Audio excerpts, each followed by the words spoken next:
All members of this House will please report to the floor, to the gallery, or to room 341 and take your assigned seats. All members, the clerk will ring the bell.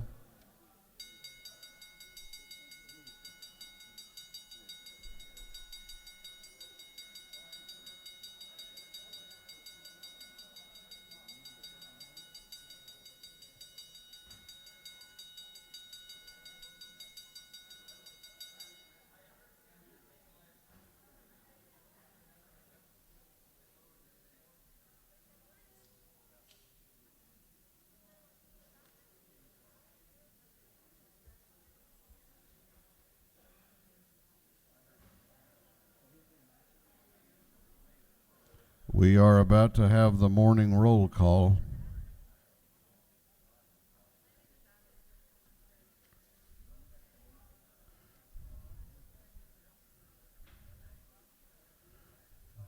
All right, the House will be in order while we do the morning roll call. All members present will please say "here" to signify their presence, and the clerk will unlock the machines and sound the roll.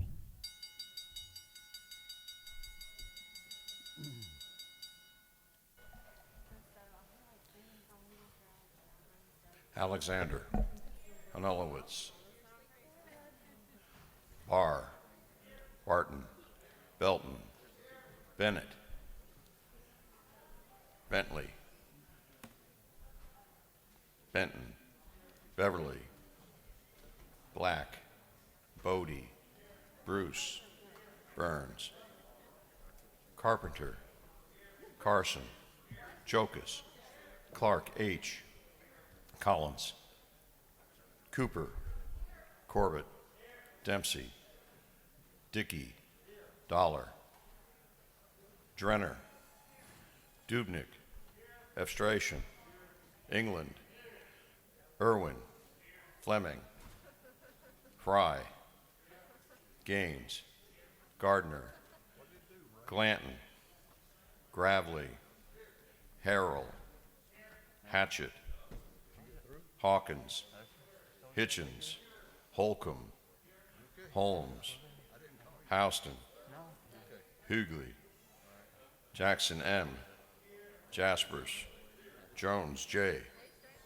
Kelly, Kendrick, Knight, LaHood, Laricchia, Lumsden, Martin, Mathiak, McCall, Morris G., Newton, Nix, Oliver, Parrish, Parsons, Petrie, Perkle, Powell, Reeves, Rhodes, Rich, Ridley, Rutledge, Scoggins, Setzler, Silcox, Smith L., Smith R., Smith V., Smyrie, Stevens R., Tankersley, Tanner, Tarvin, Taylor, Thomas E., Trammell, Washburn, Watson, Welch, Werkheiser, Wiedauer, Williams A., Williamson, Yerda,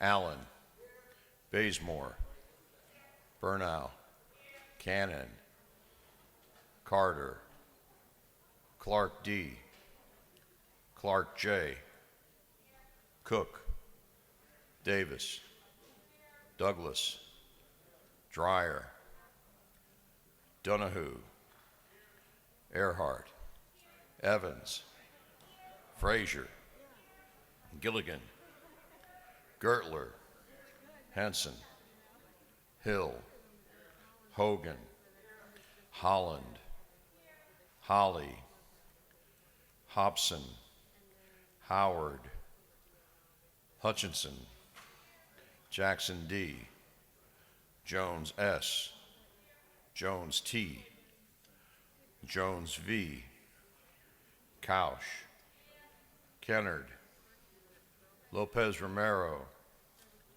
Marin, McLean, McLaurin, McLeod, Meeks, Mitchell, Moore B, Morris C, Morris M, Nelson, Wen, Paris, Prince, Pullen, Robichaud, Saints, Schofield, Scott, Shannon, Sharper, Smith M, Stevens M, Stevenson, Thomas A.M., Turner, Walensky, Wilkerson,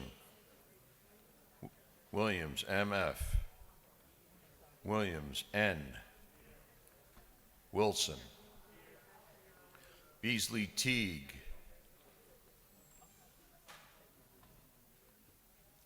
Bonner, Buckner, Here. Burchett, Caldwell, Here. Campbell, Cantrell, Here. Dickerson, Here. Dukes, Here. Gamble, Here. Gilliard, Gordon, Here. Green, Here. Gullett, Here. Jones, J.B., Here. Kirby,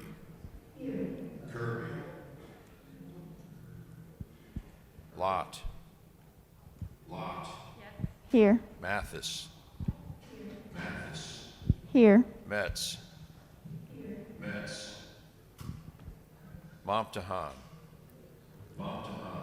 Here. Park, Pruitt, Rogers, Here. Singleton, Here. Stovall, Williams R, Here. Anulowitz, Bentley, Blackman, Bonner, Burchett, Campbell, Here. Cannon, Carter, Dempsey,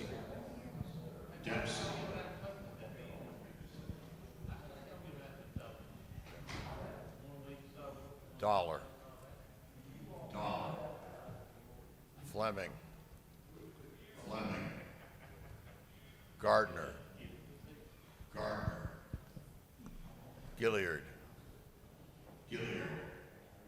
Hatchett, Hobson, Jackson D, Jones V,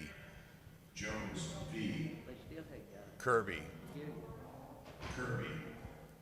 Knight, Lopez Romero, McCall, Moore B, Wen, Park, Parrish, Scott, Smith R, Stovall, Thomas E,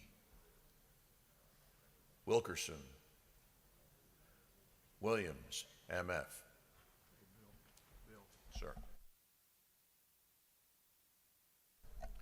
Bonner.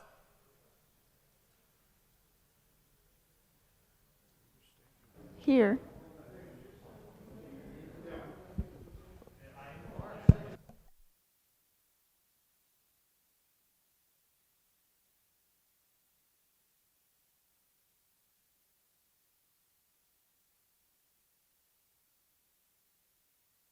Members will take a moment and look at the board and make sure that your presence has been recorded.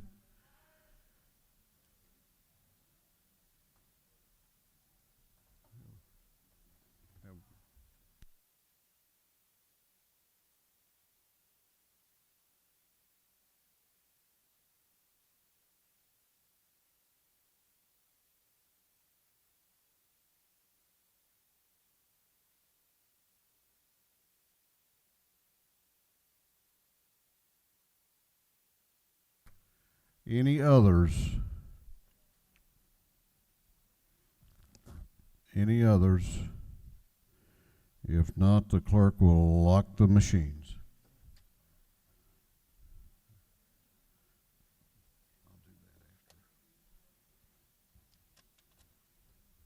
Doorkeepers will please close the doors and keep them closed.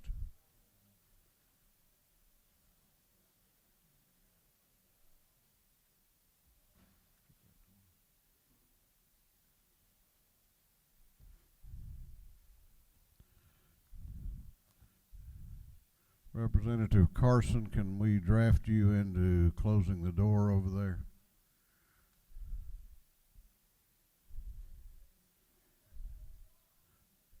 We'll add that onto your bio.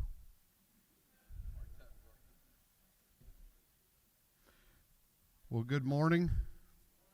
Welcome to Legislative Day 32. We will begin our day with scripture reading and prayer by the chaplain, after which we will pledge allegiance to the flag of our country. Our chaplain this morning will be introduced by the gentleman from the 123rd House District, the Chairman Mark Newton, the Chair of the Special Committee on Access to Quality Health Care. Chairman Newton. Thank you, Mr. Speaker. I'm really pleased to have Pastor Joseph Humphreys, the lead pastor of Warren Baptist Church Grovetown campus in Columbia County, with us today. Chairman Fleming, Floor Leader Lott, and I all have the honor of serving as representing parts of Columbia County.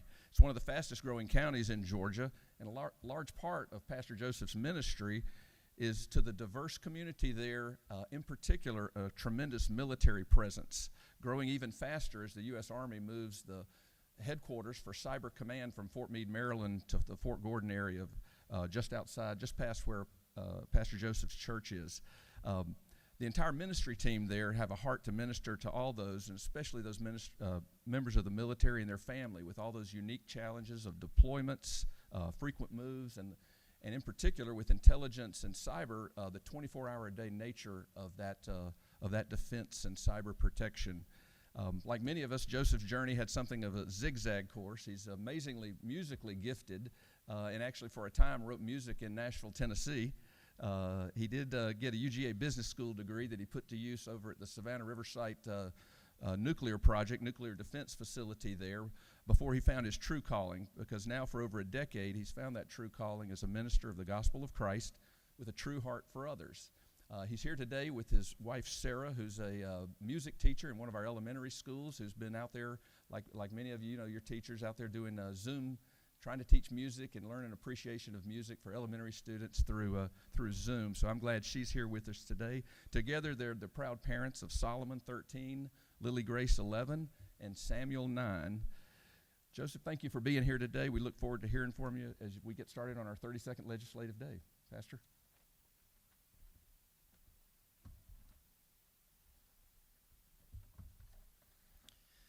Well, thank you, Mr. Speaker. I am grateful for the honor of standing in this historic house today and having the great privilege of addressing this esteemed body.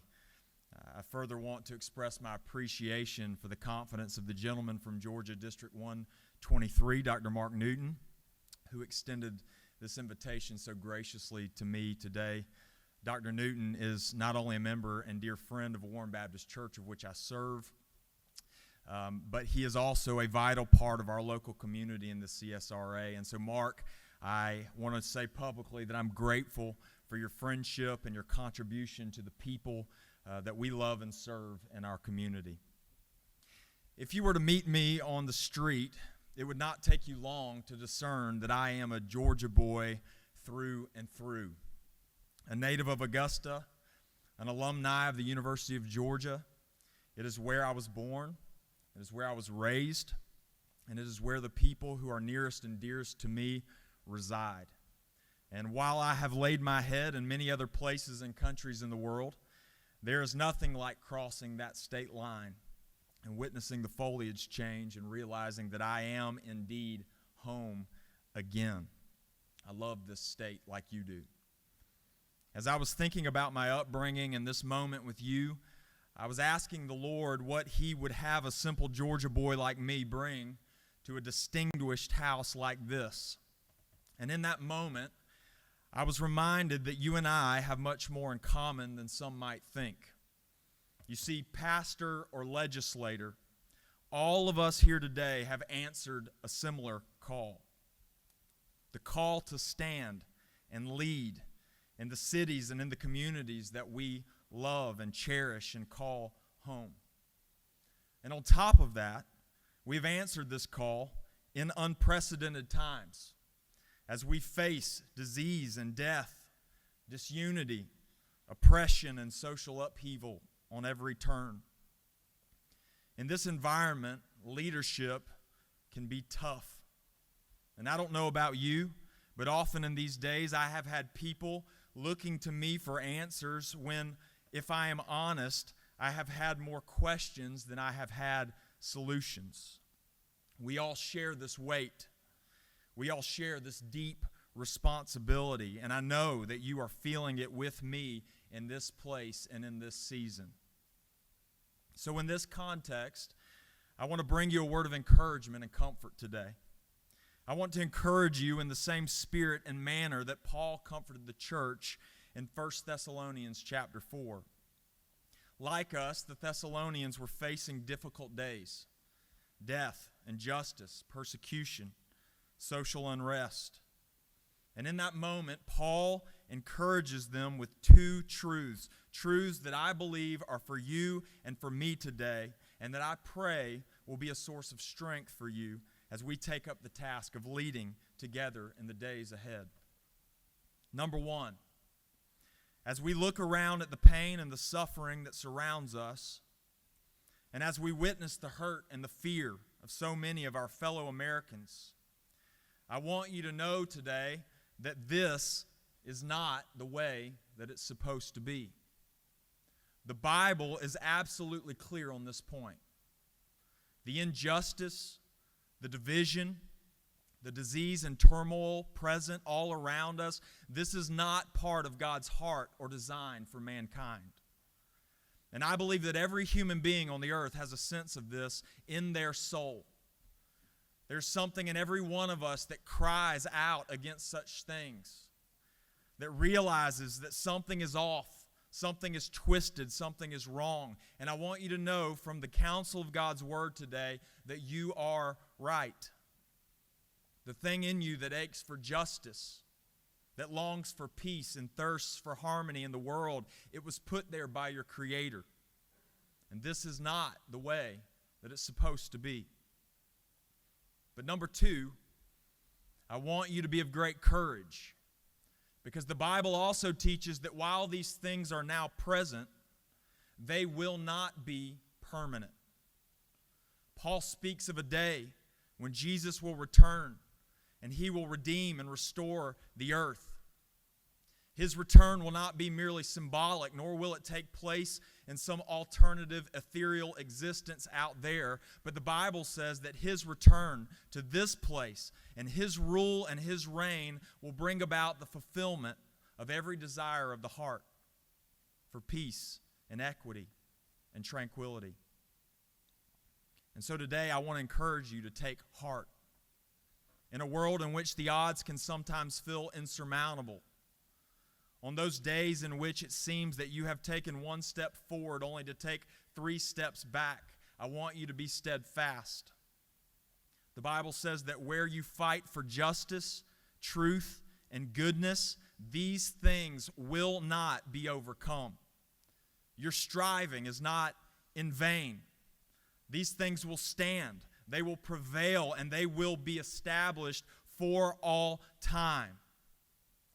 But as for every injustice, every oppression, every sorrow, every wickedness, as for the death and the disease that plagues us, those things that breed disunity and dissension, all of this will be eradicated from the face of the earth once and for all time at the coming of Christ.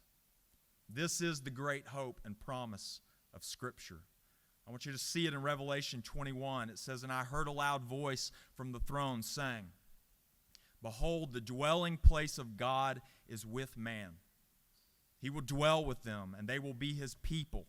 And God Himself will be with them as their God. He will wipe away every tear from their eye, and death shall be no more. Neither shall there be mourning, nor crying, nor pain any more. For the former things have passed away." And so I say with Paul today, take heart, be of good courage, be strengthened and resolved. Fight for the things that will last, and when you do, your victory is assured. Please stand with me and join me in prayer.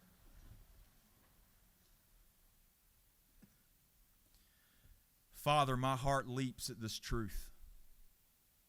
My soul longs for its consummation in Christ. Thank you that in the midst of darkness we have a great hope and a bright future in Jesus. I pray for the men and women in this room, the members of this house.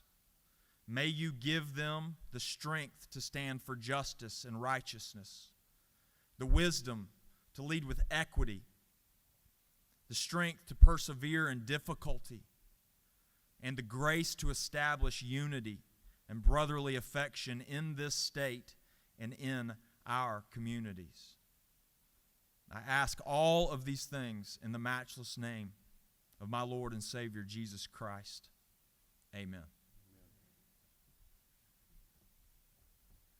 I pledge allegiance to the flag of the United States of America and to the republic for which it stands, one nation, under God, indivisible, with liberty and justice for all. Well, now I know why Mark wanted you up here. Well, I appreciate that very much. Thank you for the opportunity. That was really, really good. Thank you. We needed that.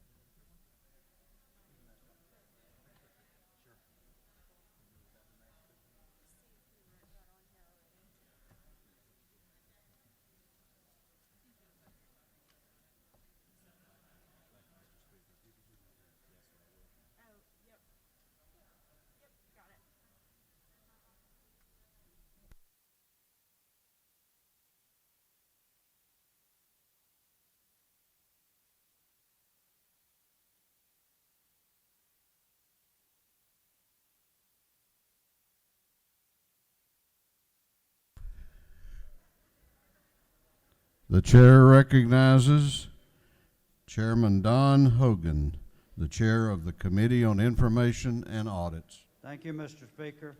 Your Committee on Information and Audits has read the journal of the previous legislative day and found it to be correct. Chairman Hogan, the chair of the Committee on Information and Audits, reports that the journal of the previous legislative day has been read and found to be correct. Is there any objection to the confirmation of the journal? The chair hears none, and the journal is confirmed. Mr. Speaker, one more thing. Never in my whole life would I imagine my hands would consume more alcohol than my mouth. Woody Woodside.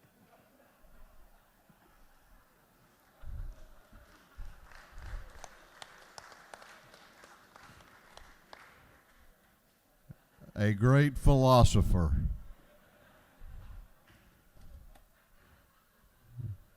I look forward to a book of the wisdom of Woody Woodside. It will be very short. Doorkeepers will unlock the doors. The clerk will read the resolution establishing the order of business for the day. Mr. Burns, on the 59th, moves following be established as the order of business and the first part appear to unanimous consents. Introduction of bills and resolutions. First reading and reference of House bills and resolutions. Second reading of bills and resolutions. Reports of standing committees. First reading and reference of Senate bills and resolutions. Morning orders. Is there any objection to the adoption of the resolution establishing the order of business for the day? The chair hears none, and the resolution is adopted. First reading of bills and resolutions. The clerk will read. House Bill 1198 by Representative Powell, the 32nd bill being titled an act to amend an act to provide for homestead exemptions from the Hart County ad valorem taxes. Intergovernmental coordination. House Bill 1199 by Representative Powell, the 32nd bill being titled an act to amend an act to provide for homestead exemptions from Franklin County ad valorem taxes. Intergovernmental coordination. House Bill 1200 by Representative Williams, the 148th bill being titled an act to amend an act to create a Board of Elections and Registration for Wilcox County. Intergovernmental coordination. House Bill 1201 by Representative McLaurin of the 51st Dryer, the 59th Bodie, the 62nd Jackson, the 64th Schofield, the 60th, and others. The bill being titled an act to reconstitute and reestablish the Board of Elections and Registration for Fulton County, Georgia. Intergovernmental coordination. House Bill 1202 by Representative McLaurin of the 51st Dryer, the 59th Bodie, the 62nd Jackson, the 64th Schofield, the 60th, and others. Bill being titled an act to amend an act to create a Board of Elections and Registration for Fulton County, Georgia. Intergovernmental coordination. House Bill 1203 by Representative Gilliard of the 162nd, Bruce the 61st, Hogan of the 179th, Bodie the 62nd, Oliver the 82nd, and others. Bill being titled an act to amend Article 4, Chapter 4, Title 17, the official code of Georgia annotated relating to arrest by private persons. Judiciary non-civil. House Bill 1204 by Representative Scott of the 76th, Schofield the 60th, Bernal of the 77th, Beverly the 143rd, Bazemore the 63rd, and others. Bill being titled an act to amend Chapter 8 of Title 35, the official code of Georgia annotated relating to employment and training of peace officers. Public safety and homeland security. House Bill 1205 by Representative Scott of the 76th, McLeod of the 105th, Beverly the 143rd, Schofield of the 60th, Beasley Teague the 65th. Bill being titled an act to amend Chapter 1 of Title 35, the official code of Georgia annotated relating to general provisions regarding law enforcement officers. Public safety and homeland security. House Bill 1206 by Representative Scott of the 76th, Beverly the 143rd, Schofield of the 60th, Davis of the 87th, McLeod of the 105th, and others. Bill be titled an act to amend Title 35, the official code of Georgia annotated relating to law enforcement officers and agencies. Public safety and homeland security. House Bill 1207 by Representative Scott of the 76th, Hutchinson of the 107th, Beverly the 143rd, Smyrie the 135th, Hughley of the 136th, and others.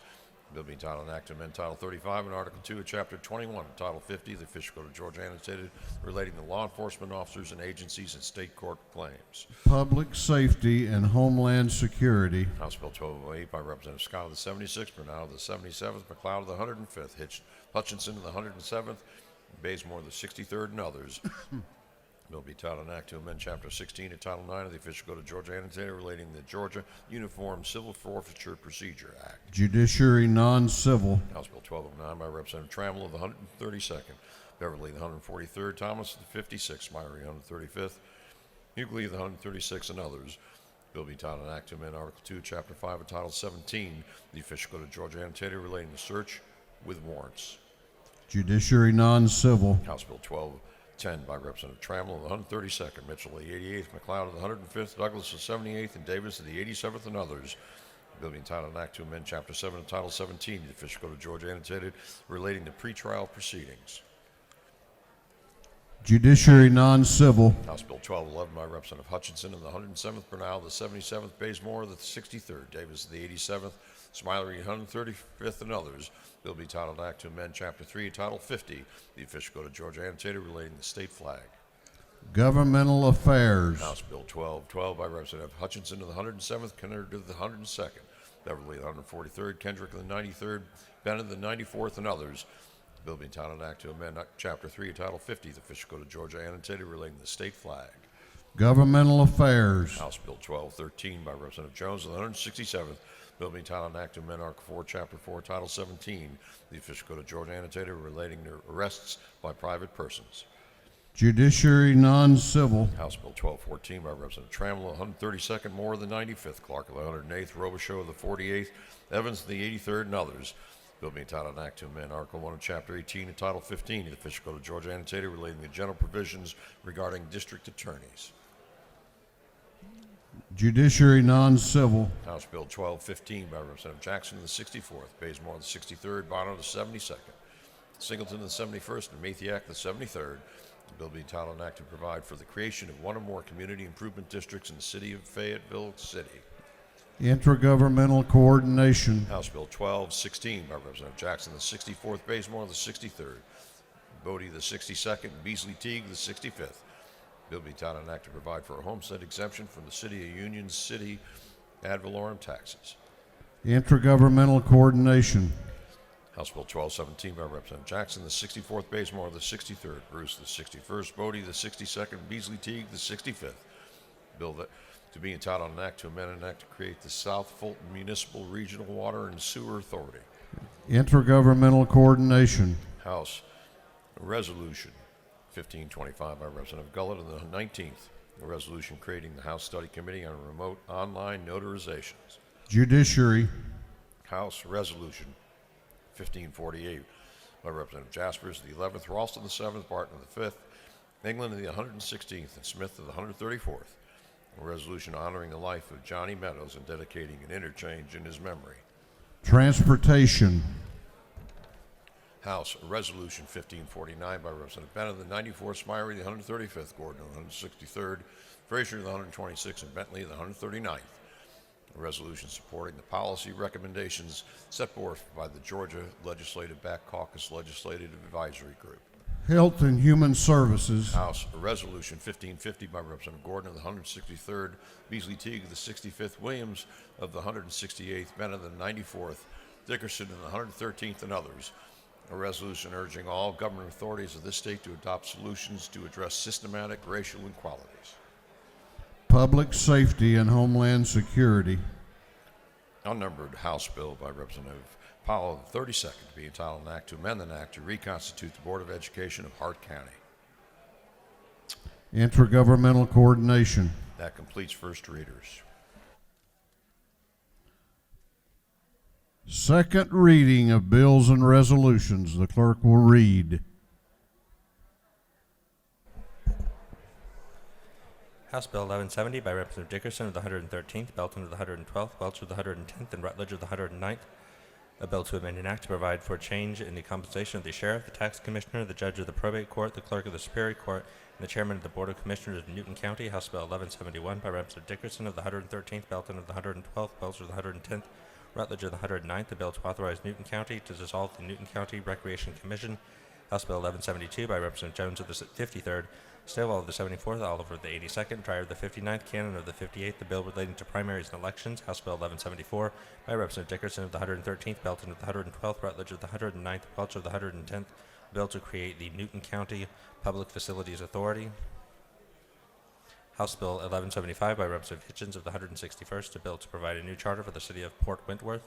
House Bill 1180 by Representative Lumsden of the 12th, a bill to repeal the amendment to the Constitution of the State of Georgia for the election of members of the Board of Education of Chattooga County.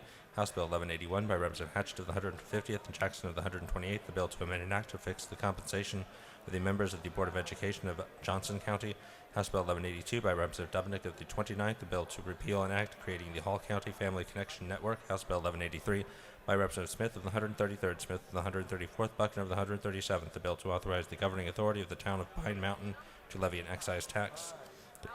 House Bill 1184 by Representative Park of the 101st, Mitchell of the 88th, Bennett of the 94th, Hughley of the 136th, Dreyer of the 59th, and others.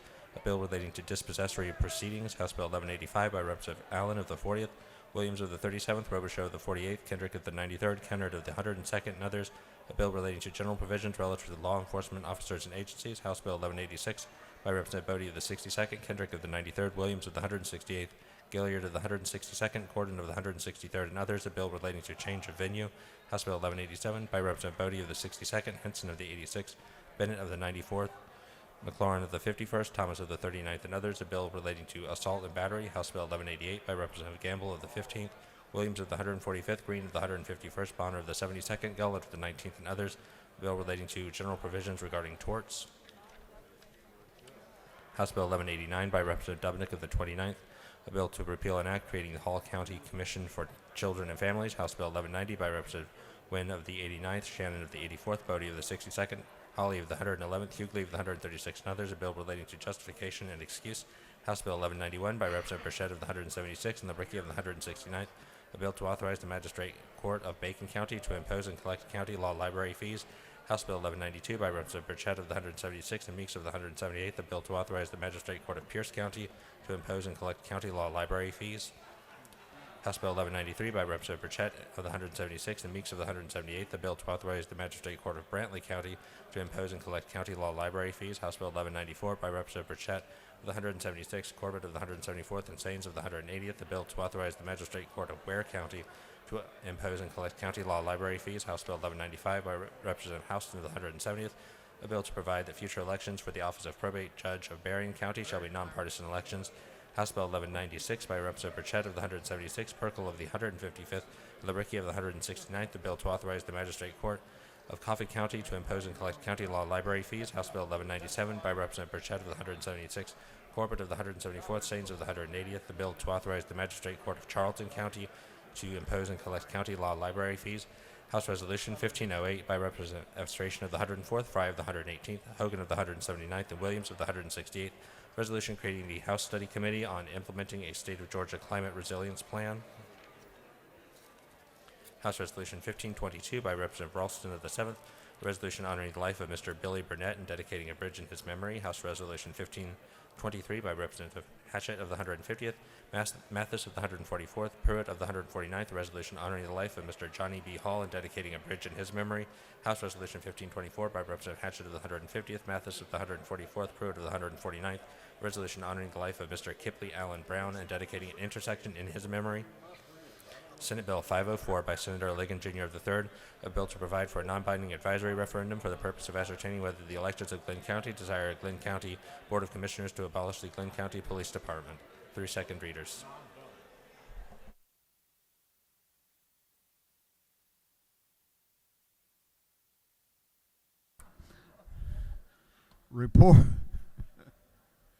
Reports of standing committees. The clerk will read. Representative Mark Lumpson of the 12th District, Chairman on Committee on Insurance, submitted the following report. Mr. Speaker, your Committee on Insurance has had on consideration the following bills of the Senate. The Instruct Committee report same back to the House with the following recommendations. Senate Bill 377, due pass by committee substitute. Respectfully submitted, Eddie Lumsden of the 12th District, Chairman. Representative John Corbett of the 174th District, Chairman of the Committee on Motor Vehicles, submitted the following report. Mr. Speaker, your Committee on Motor Vehicles has had on consideration the following bills of the Senate. Instruct Committee report same back to the House with the following recommendations. Senate Bill 336, due pass. Senate Bill 489, due pass. Respectfully submitted, Representative John Corbett of the 174th District, Chairman. That completes the reading of the reports of standing committees.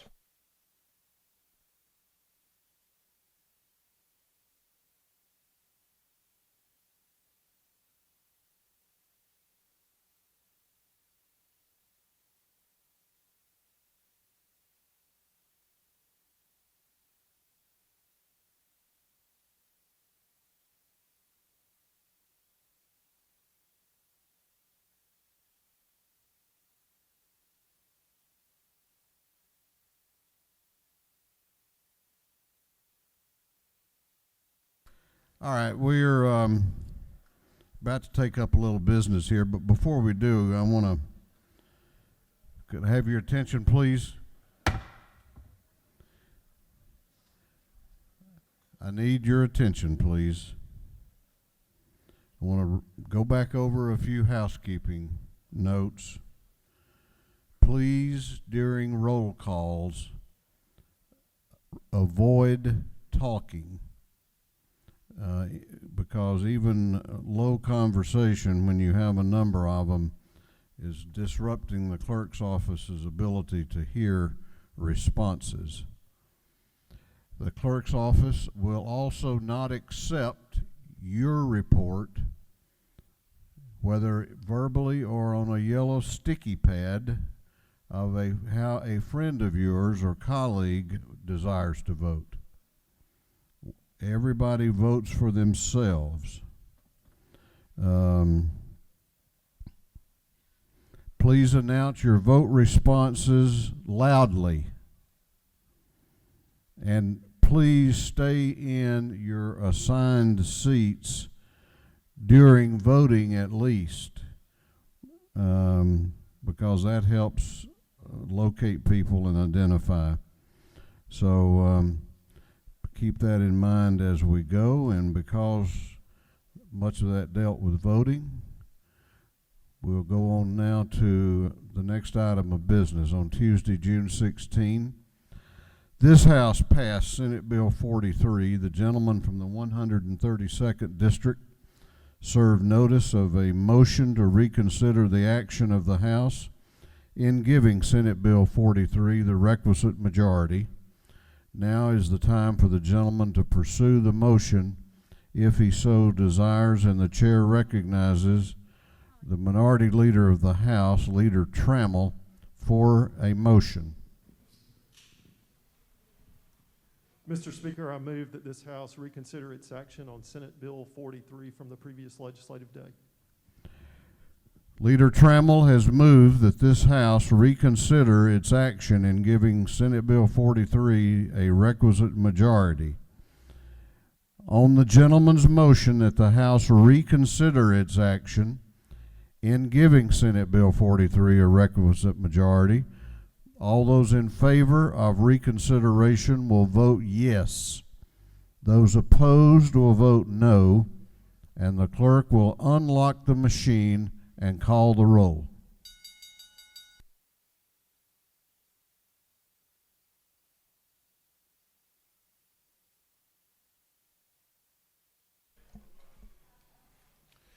Alexander, Anulowitz, Barr, Barton, Belton, Bennett, Bentley, Benton, Beverly, Blackman, Bodie, Bruce, Burns, Carpenter, Carson, Chokus, Clark H., Collins, Cooper, Corbett, Dempsey, Dickey, Dollar, Drenner, Dubnik, Evstration, England, Irwin, Fleming, Fry,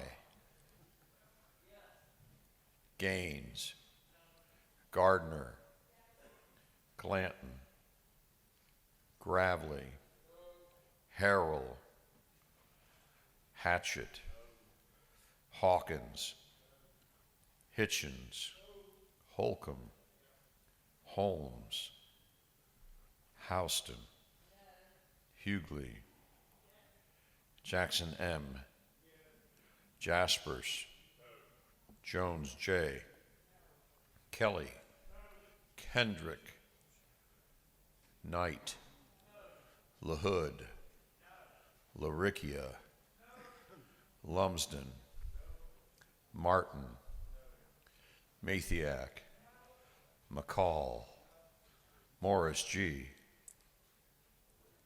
Newton, Nix, Oliver, Parrish, Parsons, Petrie, Perkel, Powell, Reeves, Rhodes, Rich, Ridley, Rutledge, Scoggins, Setzler,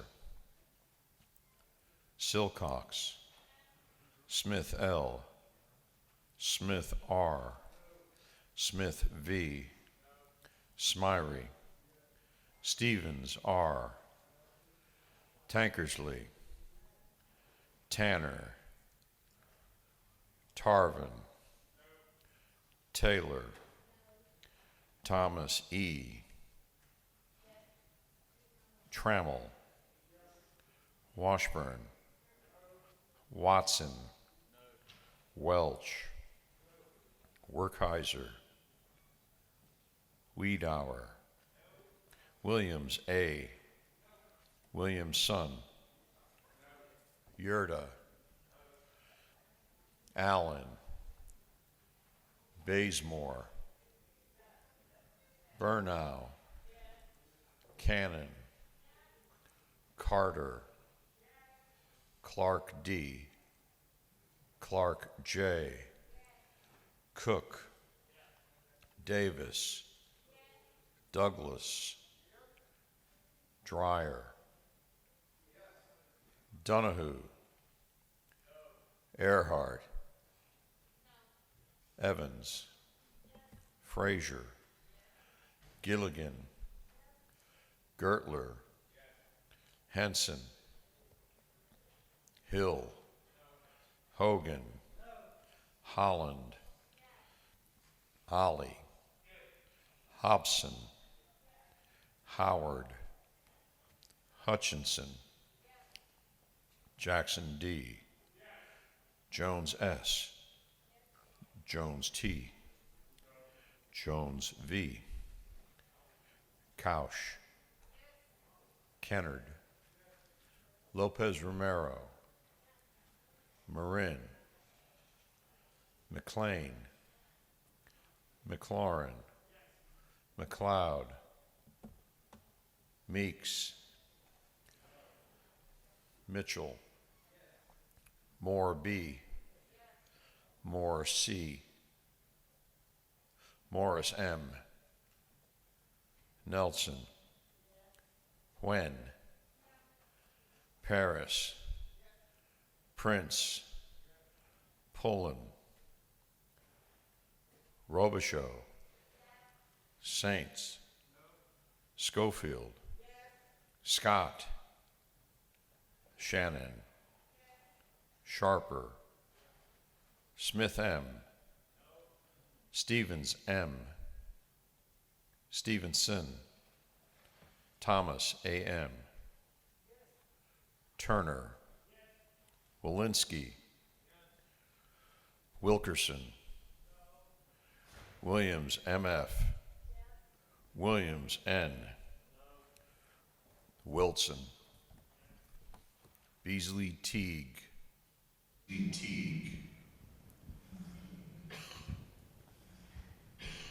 Bonner, No. Buckner, Yes. Burchett, No. Caldwell, No. Campbell, No. Cantrell, No. Dickerson, Yes. Dukes, Yes. Gamble, Yes. Gilliard, Gordon, Yes. Green, No. Gullett, No. Jones, J.B., Yes. Kirby, Lott, No. Mathis, No. Metz, Yes. Momtahan, No. Park, Yes. Pruitt, Rogers, No. Singleton, No. Stovall, Yes. Williams R.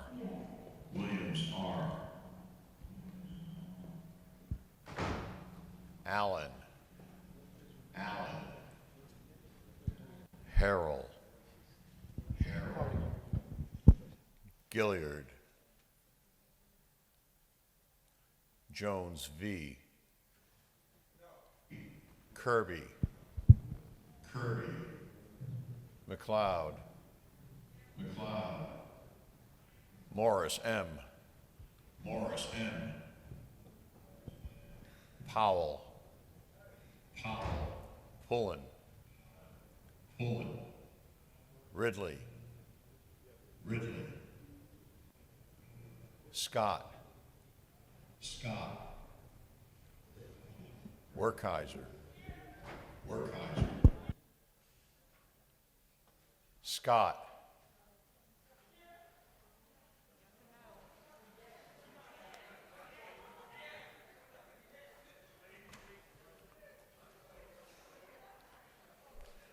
Werkheiser.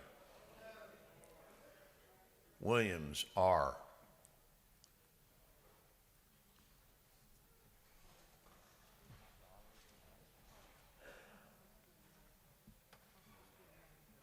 You're supposed to be a no?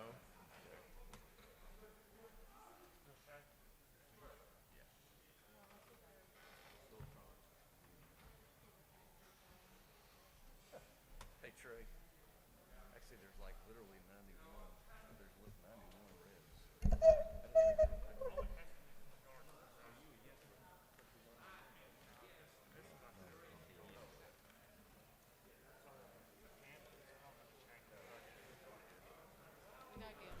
All right, all members are asked to review the board and make sure that it is consistent with your intended vote.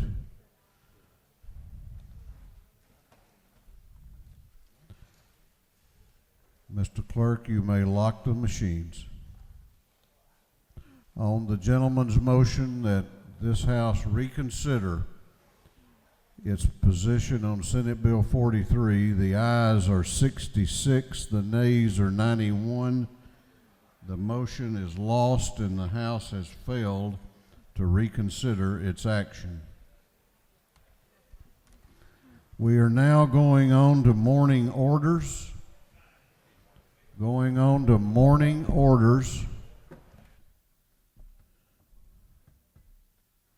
Chair recognizes Representative Bennett for a morning order, and I would remind all of you, total time of 10 minutes, not each.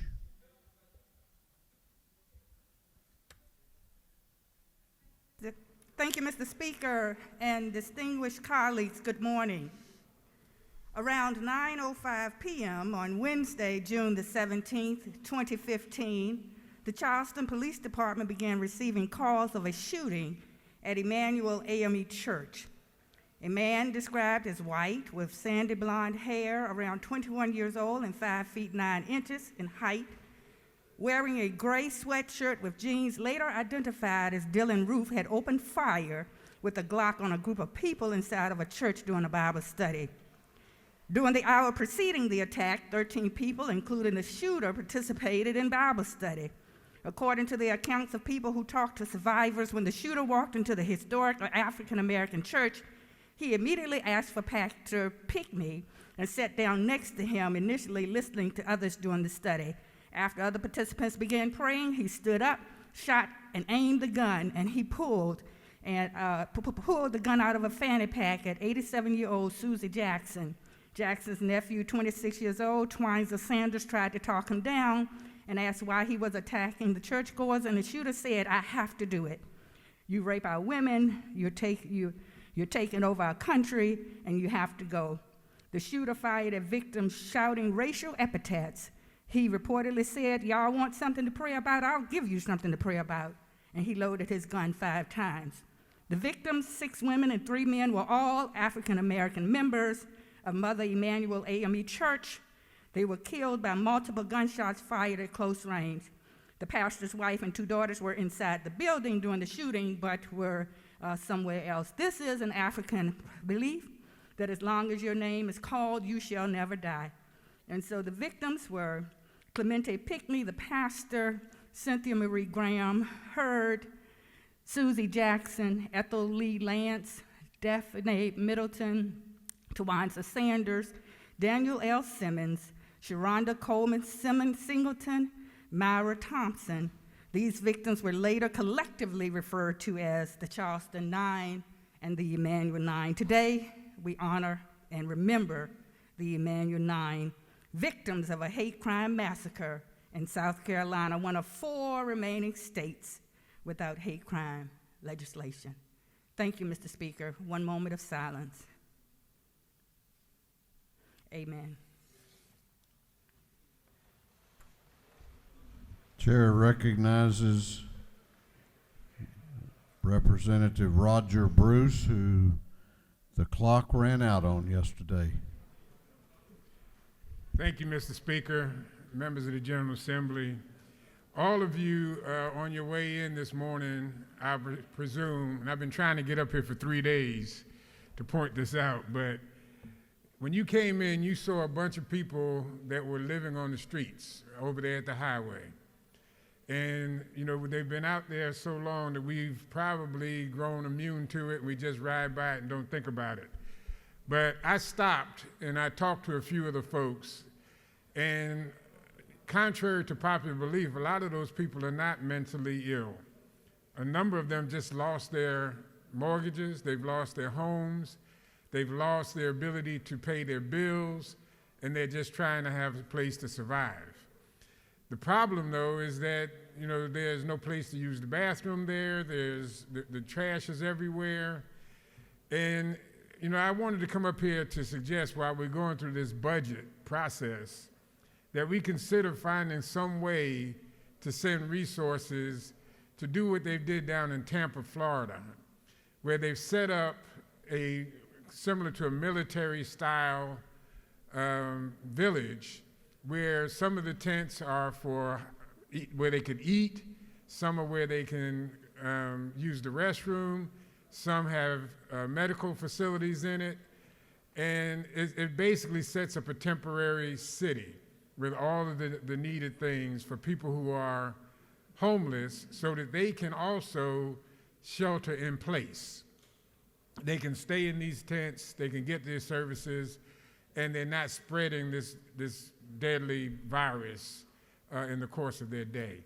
So as we go through this process, let's see how we can help people who really need help. And that's why I wanted to come up here and talk to you today. Thank you very much.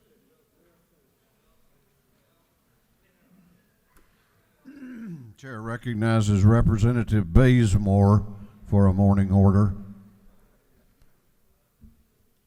Thank you, Mr. Speaker. Good morning, colleagues. And I rise because I want to inform you of some statistics. Initially, we were told that the COVID-19 would really only affect older people. However, we discovered that this virus has many variables and changes its characteristics. We know our children, the most vulnerable among us, have contracted COVID-19. Several days ago, the CDC has reported 87,806 cases across the nation. Among those cases, the Georgia Department of Public Health reported on Monday, June 15, there were 2,637 cases.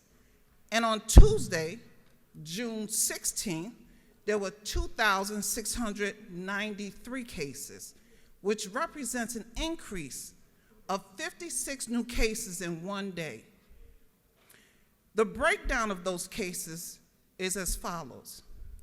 Those under the age of 1 year old, 136. Those 1 to 4 years old, 377.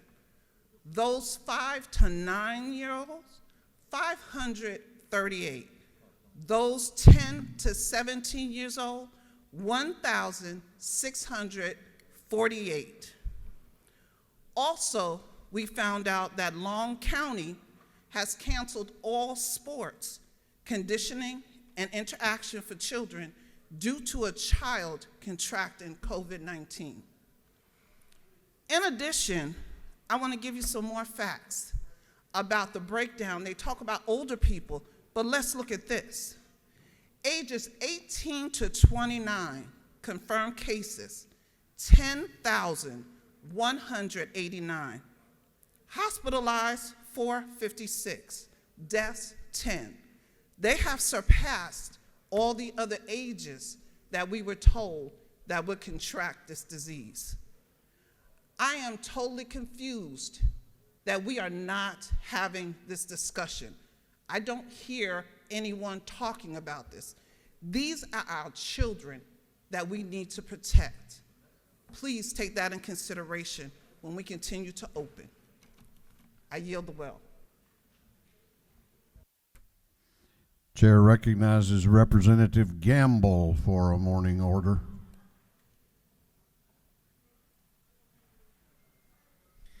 Thank you, Mr. Speaker, members of the House. I rise today on a sad occasion for my hometown, Cartersville, Georgia, because we are mourning the loss of Miss Linda Paris Benton. Miss Benton is most notable in our community for having served as the president of the Cartersville City School Board for 20 years. She was a champion for all students, particularly those who were at risk, and frequently paid for clothing, tuition, materials, and supplies. Her kind demeanor played a major role in assuring that disagreements among the school board were always professional. She was extremely detailed and was notorious for carrying a notepad in her purse that she would politely reference to make sure things were recalled correctly. She's a native of Cartersville, born in 1943, and she was also the director of church evangelism and growth at Sam Jones United Methodist Church, where often she would be the first person to greet visitors and make them feel welcome there at the church. She leaves behind her husband Jerry and her 3 children, Dean, Darren, and Amy, and a host of grandchildren that she was very proud of. And so I would ask that we please have a moment of silence in honor of Miss Linda Benton at this time. Thank you.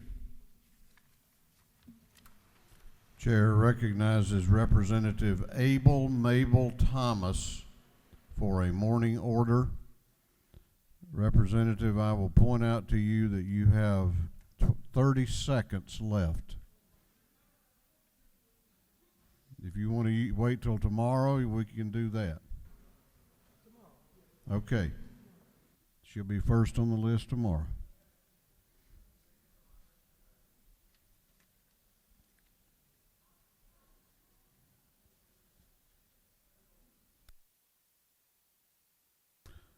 Okay, we're going on to the rules calendar. We are going on to the rules calendar. Clerk will read the caption to Senate Bill 362.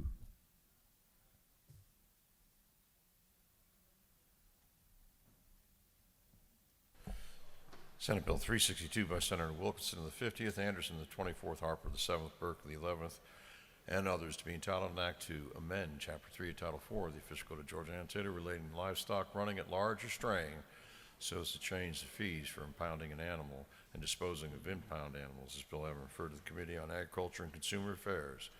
That committee recommends that this bill do pass. Chair recognizes Representative Chris Irwin to present the bill.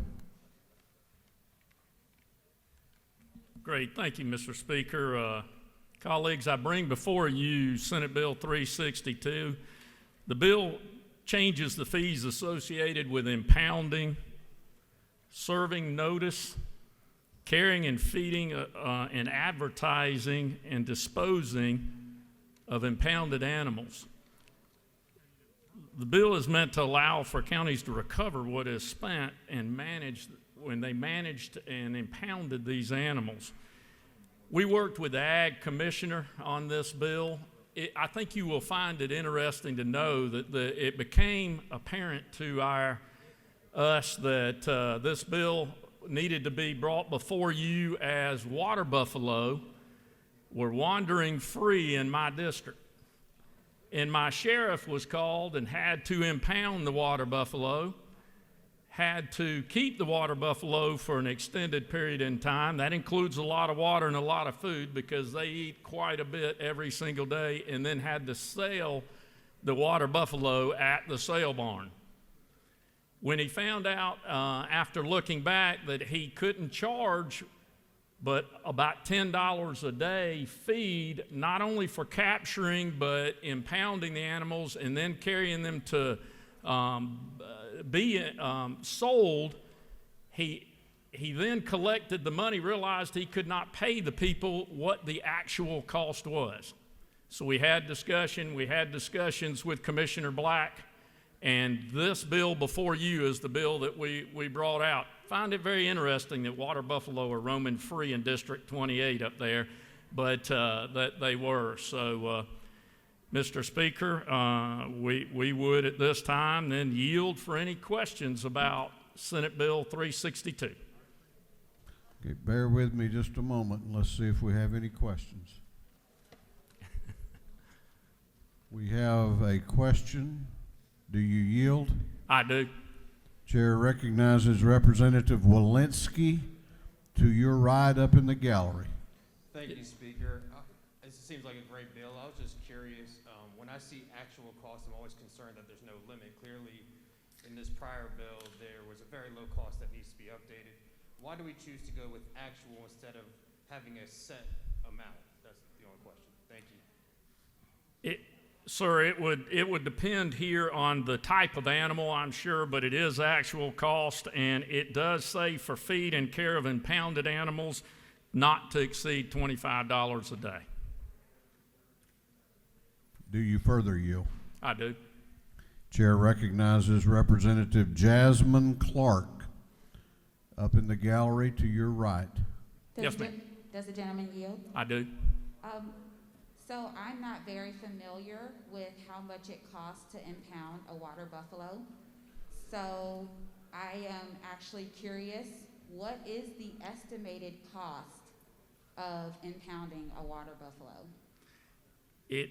Well, I can't tell you. I was given the exact numbers at the time. The sheriff did tell me that when they took them to the sale barn, they sold them for $1,500 a piece.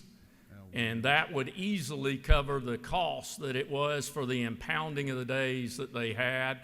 They had to put that money at the sale barn just into the general budget, and were not able to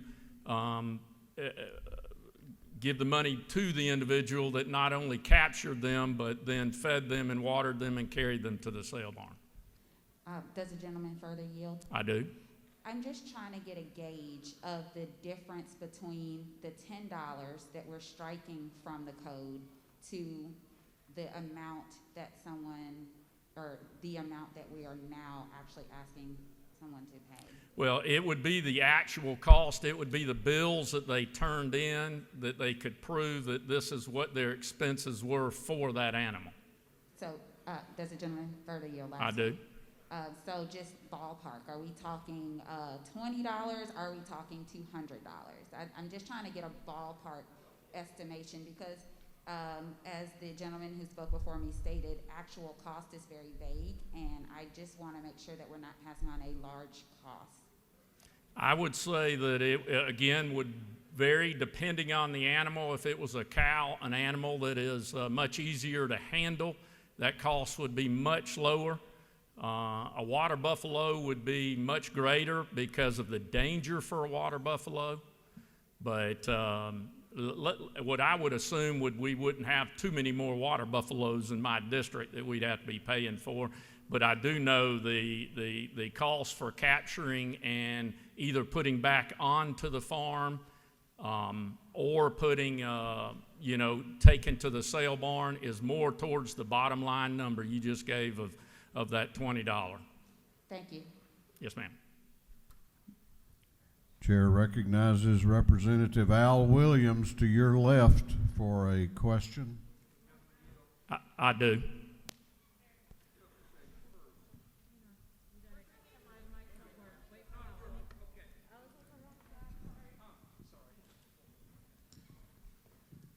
Thank you. Will the gentleman yield? Yes, I will. 25 won't cover it. For your information, the eating cost of a water buffalo is 3%. They eat 3% of their body weight a day. And $25 won't cover that. 25 won't cover it. That's exactly right. Additionally, in the interest of fairness, as brilliant as I am, I didn't find that. That was given to me by the illustrious chairman of the Rules Committee when the question was asked earlier. But I am concerned about what you personally doing to get rid of water buffalo in your district. What we personally do to get rid of it, what I do. Well, I thought, first of all, it was a joke from my sheriff, but then I went and witnessed it. It was true. There were water buffalo wandering free multiple times. They got out of the fence one time. The people walked off after he put them back in, and he collected them back. So, sir, I stay far away from water buffalo as I can. Do you yield for one more question? I will.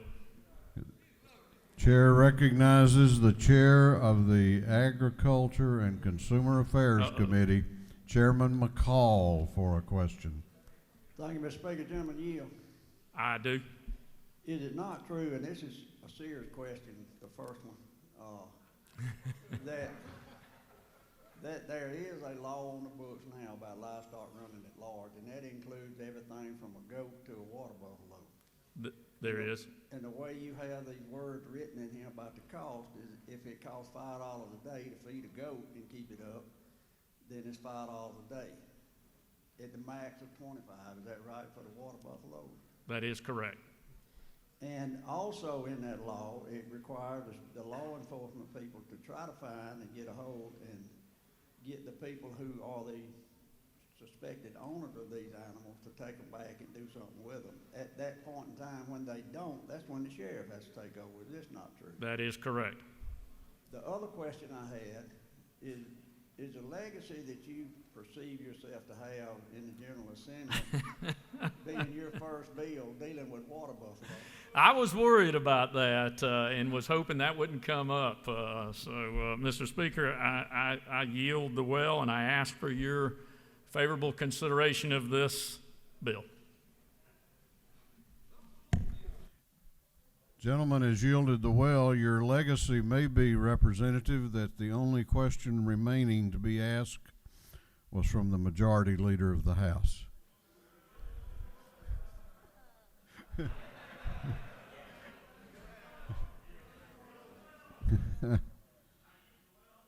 You did. I think he'll forgive you. Is there any objection to the previous question being ordered? The chair hears none. The previous question is ordered. Is there any objection to agreeing to the report of the committee, which was favorable to the passage of the bill? The chair hears none. The report of the committee is agreed to. Shall this bill now pass? All those in favor of the passage of the bill will vote yes. All those opposed will vote no. And the clerk will unlock the machines and call the roll.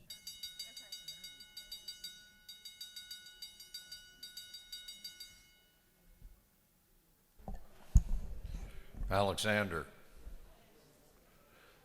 Anulowitz, Barr, Barton, Belton, Bennett, Bentley, Benton, Beverly, Blackman, Bodie,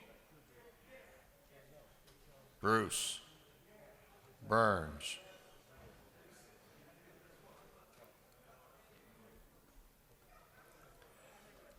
Carpenter, Carson, Chokas, Clark H., Collins, Cooper, Corbett, Dempsey, Dickey, Dollar, Drenner, Dubnik, Evstration, England, Irwin, Fleming, Fry, Gaines, Gardner, Glanton, Gravely, Harrell, Hatchett, Hawkins, Hitchens, Holcomb, Holmes, Houston, Hughley, Jackson M, Jaspers, Jones J, Kelly, Kendrick, Knight, LaHood, LaRicchia, Lumsden, Martin, Mathiak, McCall, Morris G, Newton, Nix, Oliver, Parrish, Parsons, Petrie, Perkel, Powell, Reeves, Rhodes, Rich, Ridley, Rutledge, Scoggins, Setzler, Silcox, Smith L, Smith R, Smith V, Smyrie, Stevenson R, Tankersley, Tanner, Tarvin, Taylor, Thomas E, Trammell, Washburn, Watson, Welch, Werkheiser, Wiedauer, Williams A, Williamson, Yurda, Allen, Bazemore, Bernal, Cannon, Carter, Clark D, Clark J, Cook, Davis, Douglas, Dreyer, Donahue, Earhart, Evans, Frazier, Gilligan, Gertler, Henson, Hill, Hogan, Holland, Holly, Hobson, Howard, Hutchinson, Jackson D, Jones S, Jones T, Jones V, Couch, Kennard, Lopez Romero, Marin, McLean, McLaurin, McLeod, Meeks, Mitchell, Moore B, Moore C, Morris M, Nelson, Huen, Paris, Prince, Pullen, Robichaud, Saints, Schofield, Scott, Shannon, Sharper, Smith M, Stevens M, Stevenson, Thomas A.M., Turner, Walensky, Wilkerson, Williams M.F., Williams N., Wilkinson, Wilson, Beasley Teague,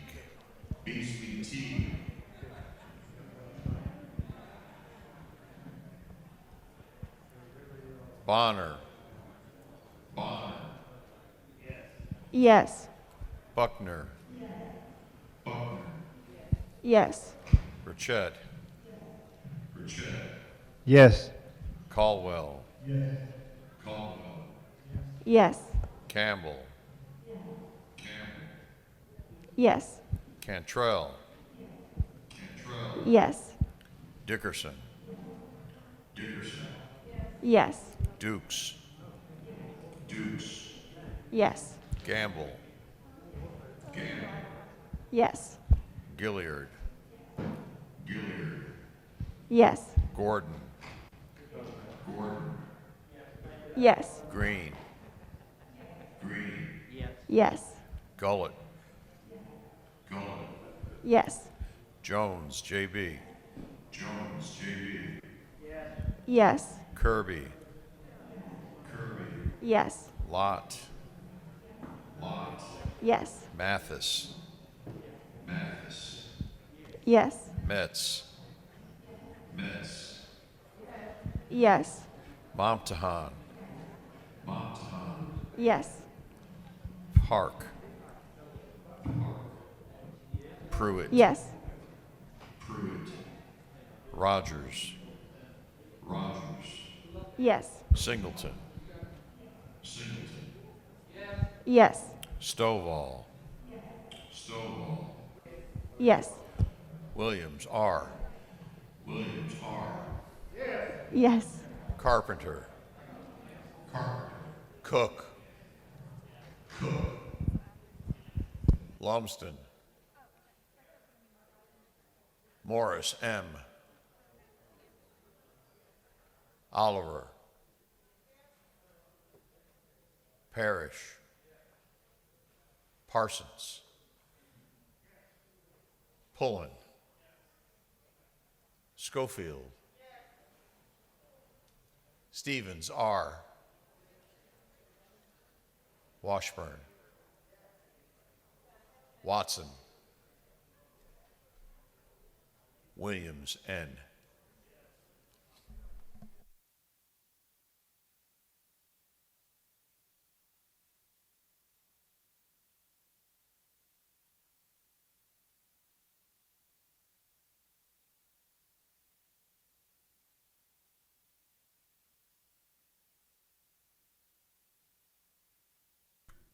Have all members now voted?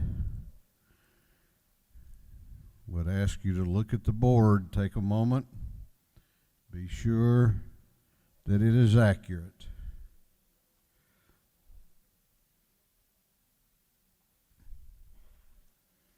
We're about to turn the water buffalo loose here.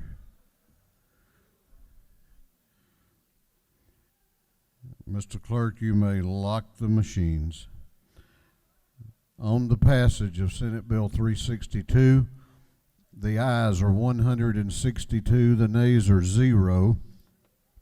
This bill, having received the requisite constitutional majority, is therefore passed.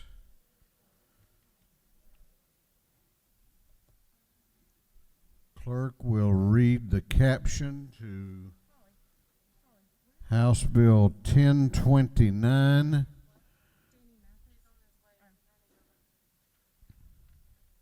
For your planning purposes, Senate Bill 295 will be postponed until the next legislative day. Senate Bill 295.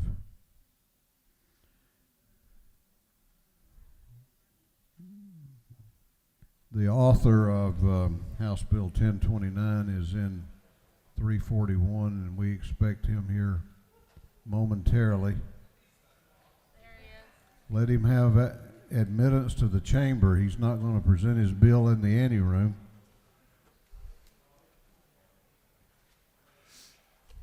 House Bill 1029 by Representative Mathis and the 144th to be entitled an act to provide for future elections for the office of Probate Judge of Twiggs County shall be nonpartisan elections. This bill having referred to the Committee on Governmental Affairs. That committee recommends that this bill do pass.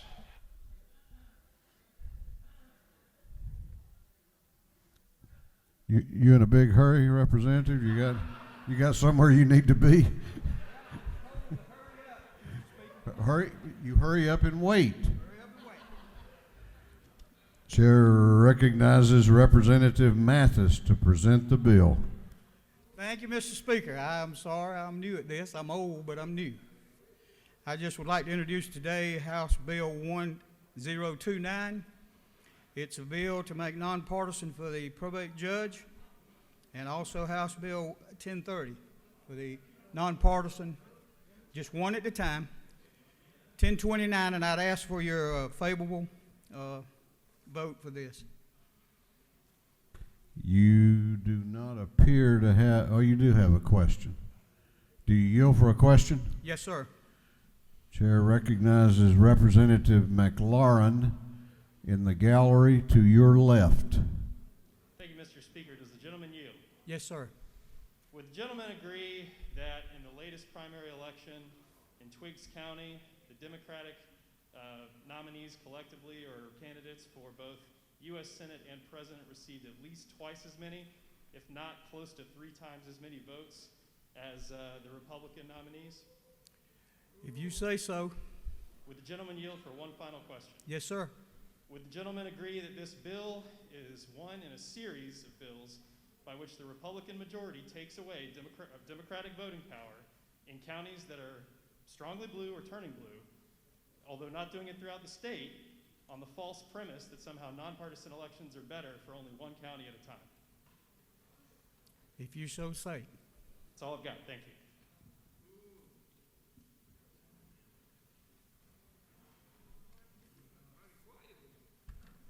Do you have a question?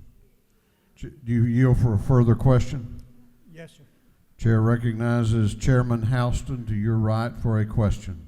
Is it not true that all people should be treated the same, and by having a nonpartisan judge, all people are treated the same? Yes, ma'am, in my opinion. Thank you.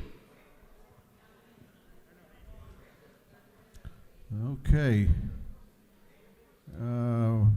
Chair, do you further yield?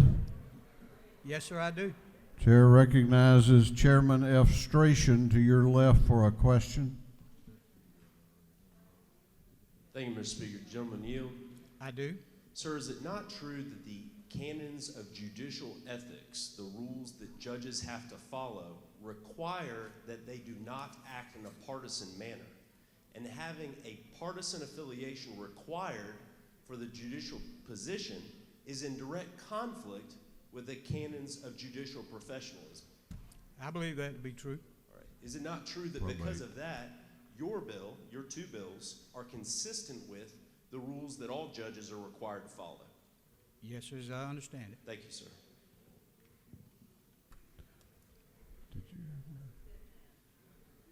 Did Newton? Okay. Got another question up in the gallery to your left. Do you further yield? I will for one more. Chair recognizes Representative Wilkerson for a question in the gallery to your left. Thank you, Mr. Speaker. Does the gentleman yield? I yield.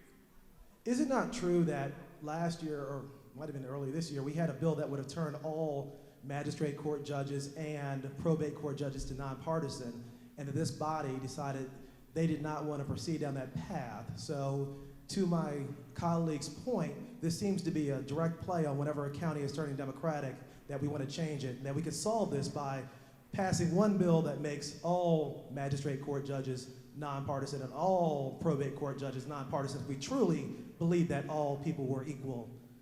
Thank you. That was kind of a question. Thank you. I yield well. Gentleman has yielded the well. Is there any objection to the previous question being ordered? The chair hears none. The previous question is ordered. Is there any objection to agreeing to the report of the committee, which was favorable to the passage of the bill? The chair hears none. The report of the committee is agreed to. Shall this bill now pass? All those in favor of the passage of House Bill 1029 will vote yes. All those opposed will vote no. And the clerk will unlock the machine and call the roll.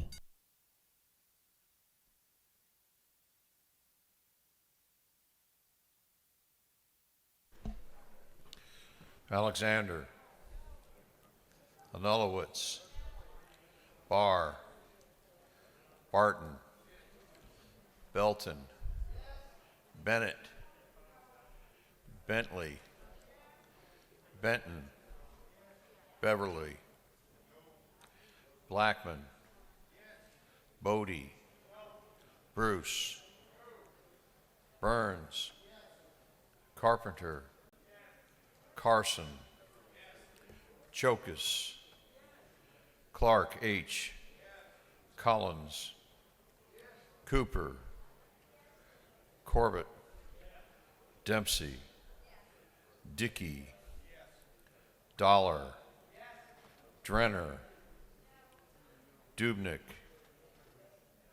Efstration, England, Irwin, Fleming, Fry, Gaines, Gardner, Glanton, Gravely, Harrell, Hatchett, Hawkins, Hitchens, Holcomb, Holmes, Houston, Hughley, Jackson M., Jaspers, Jones J., Kelly, Kendrick, Knight, LaHood, LaRicchia, Lumsden, Martin, Mathiak, McCall, Morris G., Newton, Nix, Oliver, Parrish, Parsons, Petrie, Perkle, Powell, Reeves, Rhodes, Rich, Ridley, Rutledge, Scoggins, Setzler, Silcox, Smith L., Smith R., Smith V., Smyrie, Stevens R., Tankersley, Tanner, Tarvin, Taylor, Thomas E., Trammell, Washburn, Watson, Welch, Werkheiser, Wiedauer, Williams A., Williamson, Yerda, Allen, Bazemore, Bernal, Cannon, Carter, Clark D., Clark J., Cook, Davis, Douglas, Dreyer, Donahue, Earhart, Evans, Frazier, Gilligan, Gertler, Henson, Hill, Hogan, Holland, Holly, Hobson, Howard, Hutchinson, Jackson D., Jones S., Jones T., Jones V., Couch, Kennard, Lopez Romero, Marin, McLean, McLaurin, McLeod, Meeks, Mitchell, Moore B., Moore C., Morris M., Nelson, Wen, Paris, Prince, Pullen, Robichaud, Saints, Schofield,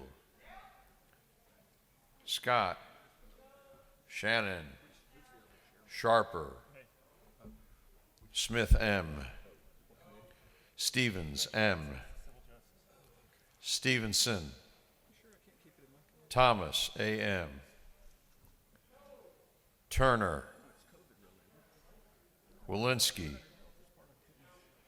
Wilkerson. Williams, MF. Williams, N. Wilson. Beasley Teague. Bonner. Yes. Buckner. Yes. Burchett. No. Yes. Yes. Yes. Caldwell. Yes. Campbell. Cantrell. Yes. Dickerson. No. Dukes. Gamble. Gilliard. No. Gordon. Green. No. Yes. Gullett. Yes. Jones, JB. Yes. Kirby. Yes. Lott. Yes. Mathis. Metz. No. Momtahan. Yes. Park. No. Pruitt. Rogers.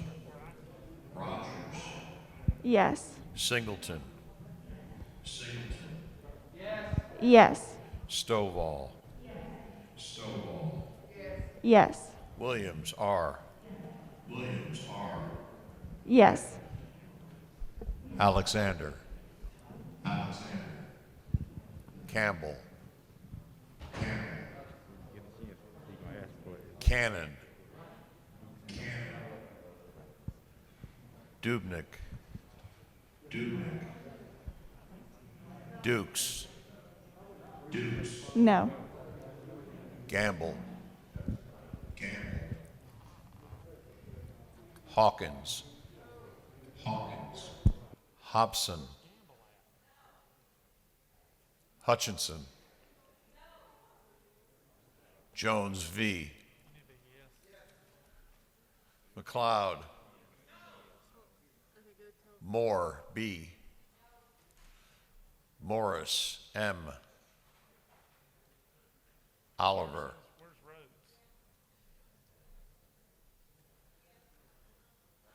Parsons. Rhodes. Tarvin. Taylor. Turner. Williams A.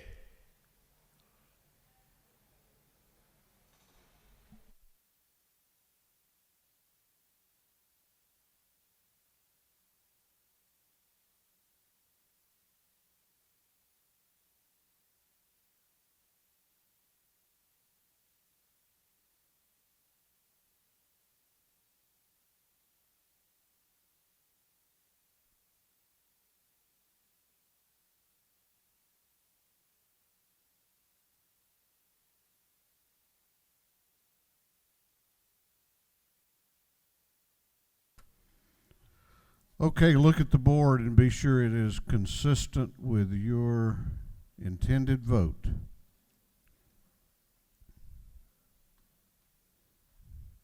Be sure it is consistent.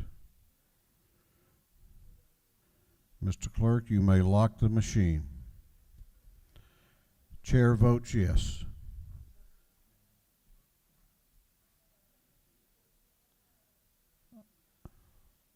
On the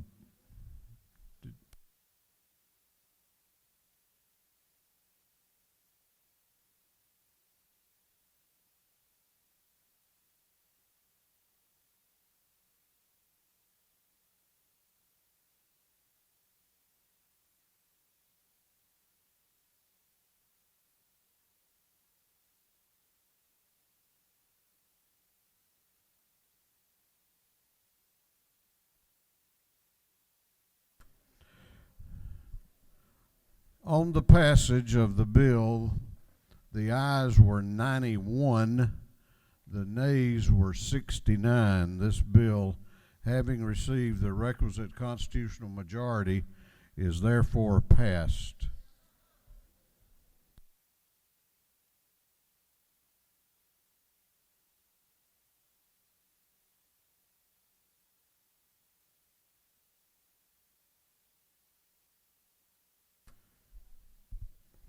So I understand there's some questions about the count. The board reflects the votes of the members.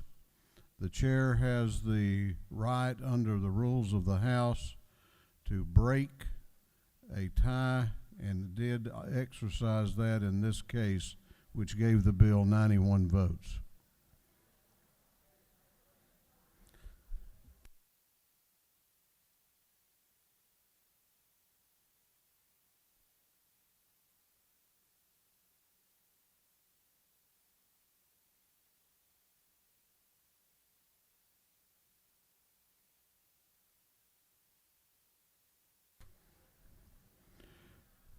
Clerk will read the caption to House Bill 1030.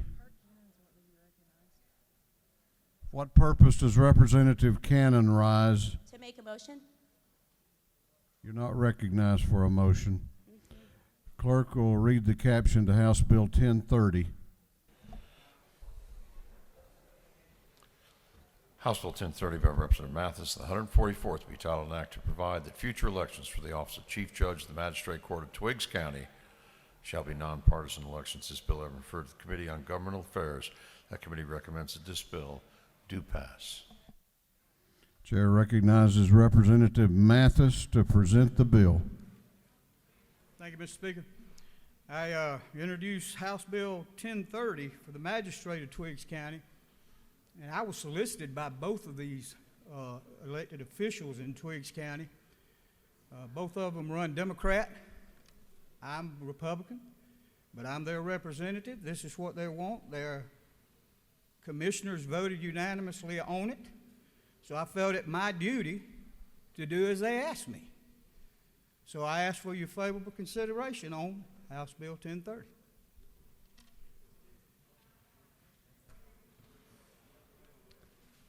You do not appear to have any questions. Well, I yield the well. He has yielded the well. Is there any objection to the previous question being ordered? The chair hears none. The previous question is ordered. Is there any objection to agreeing to the report of the committee which was favorable to the passage of the bill? The chair hears none. The report of the committee is agreed to. Shall this bill now pass? All those in favor of the passage of the bill will vote aye. Those opposed will vote no, and the clerk will unlock the machine and call the roll.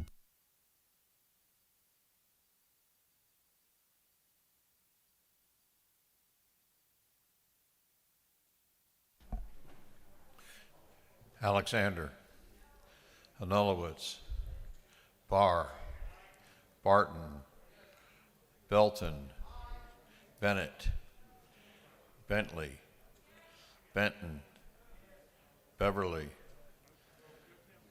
Blackman, Bodie, Bruce, Burns, Carpenter, Carson, Chokus, Clark H., Collins, Cooper, Corbett, Dempsey, Dickey, Dollar, Drenner, Dubnik, Efstration, England, Irwin, Fleming, Fry, Gaines, Gardner, Glanton, Gravely, Harrell, Hatchett, Hawkins, Hitchens, Holcomb, Holmes,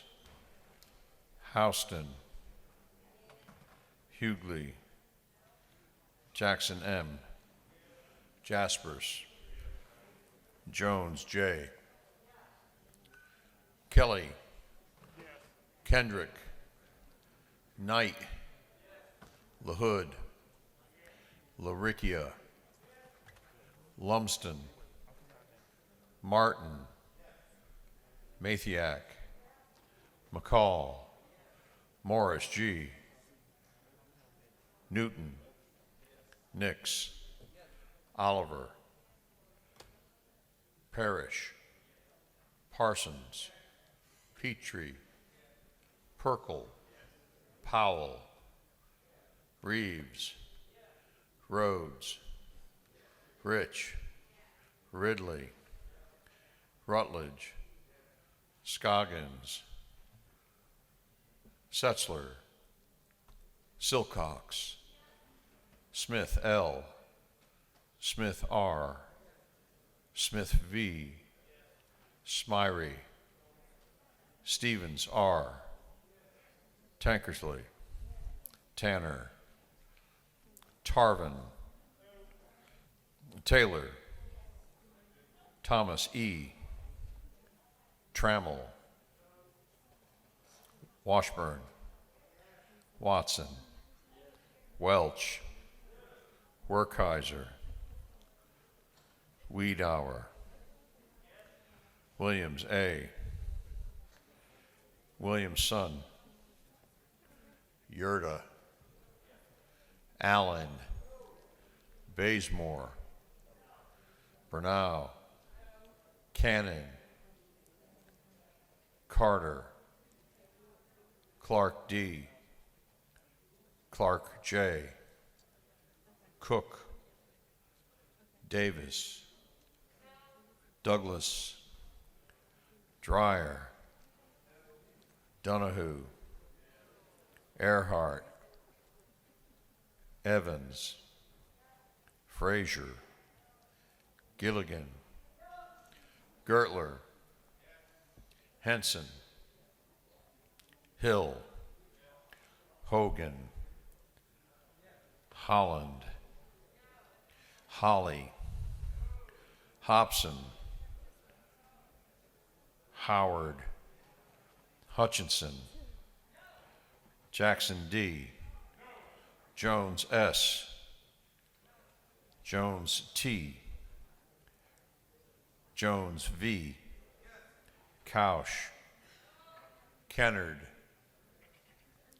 Lopez Romero, Marin, McLean, McLaurin, McLeod, Meeks, Mitchell, Moore B., Moore C., Morris M., Nelson,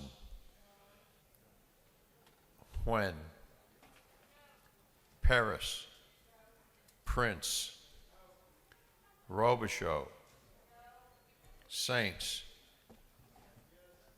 Schofield, Scott, Shannon, Sharper, Smith M., Stevens M., Stevenson, Thomas A.M., Turner, Walensky, Wilkerson, Williams M.F., Williams N., Wilson,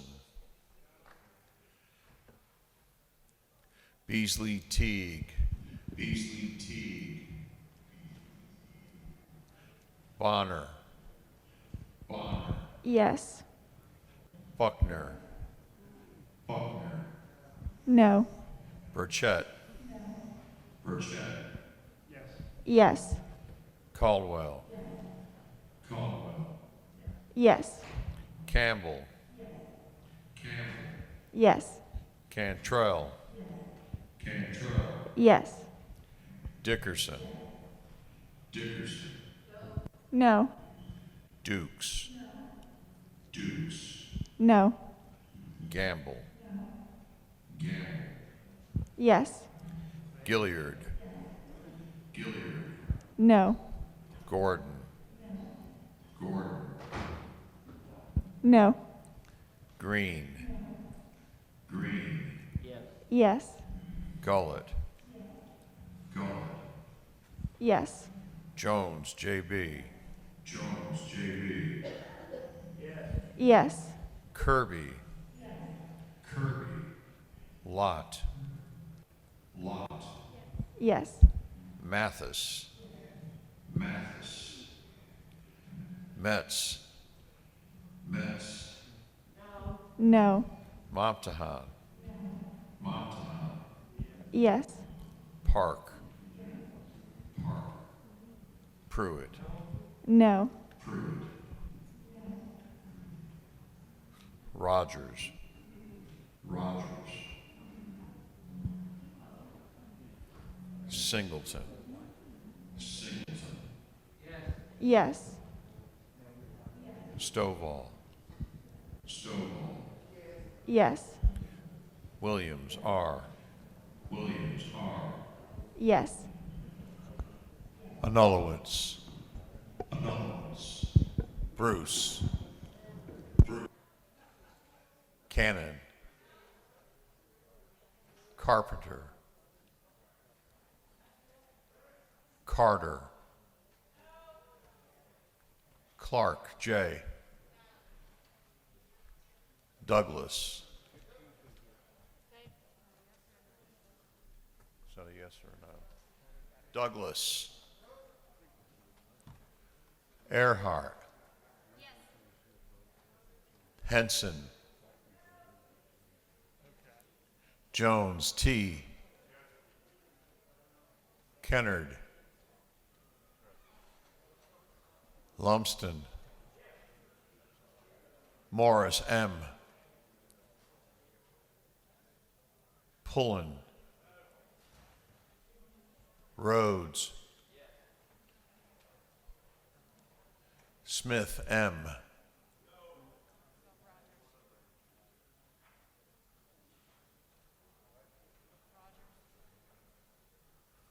What are you telling me?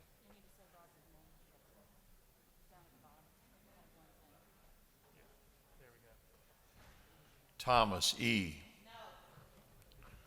Rogers.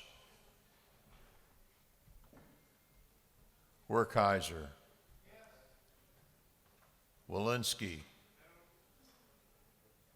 Williams, A. Williamson.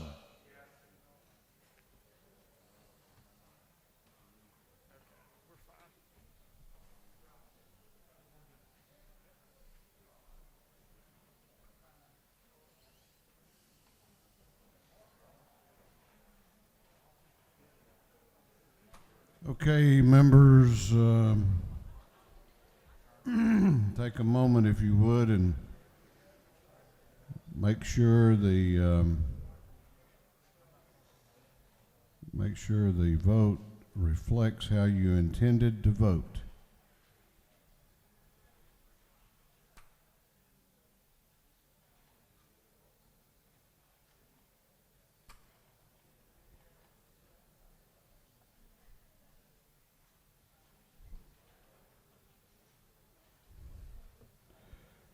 Mr. Clerk, you may lock the machines.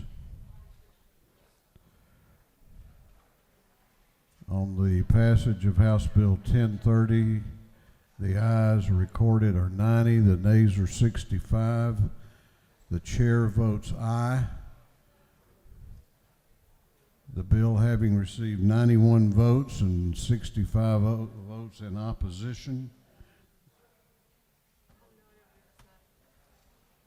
the bill has received the requisite constitutional majority and is therefore passed.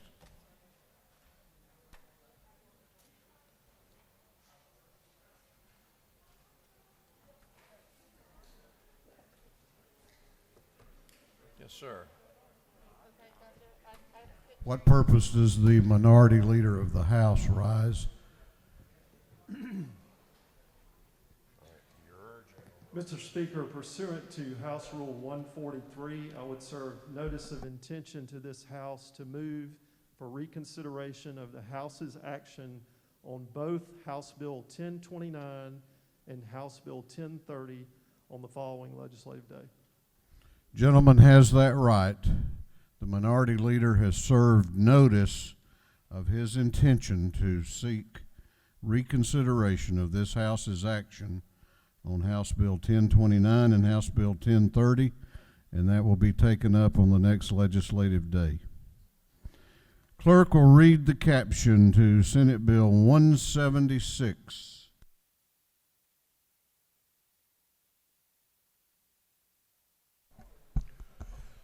Senate Bill 176 by Senator Black of the 8th, Hostetler of the 52nd, Roberson of the 29th, Hill of the 4th, and others, be titled an act to amend Chapter 2, Title 37 of the Official Code of Georgia, Ante, relating the administration of mental health, developmental disabilities, addictive diseases, and other disability services, so as to remove a cross-reference. This bill having been referred to the Committee on Retirement, that committee recommends that this bill do pass. Chair recognizes Representative Kirby to present the bill. Thank you, Mr. Speaker. Kind of feel like when you get moved up to the big table at Thanksgiving coming in here now, so this is pretty cool. Senate Bill 176 is really pretty simple. We're talking about ERS, the Employee Retirement System. It's not LRS, TRS, or any of our other alphabet soup. It's just Employee Retirement System only. And what we're really doing here is we've got a lot of quality people that spend a long time working for the state of Georgia, and they got a lot of knowledge and a lot of experience and a lot they can bring to the table.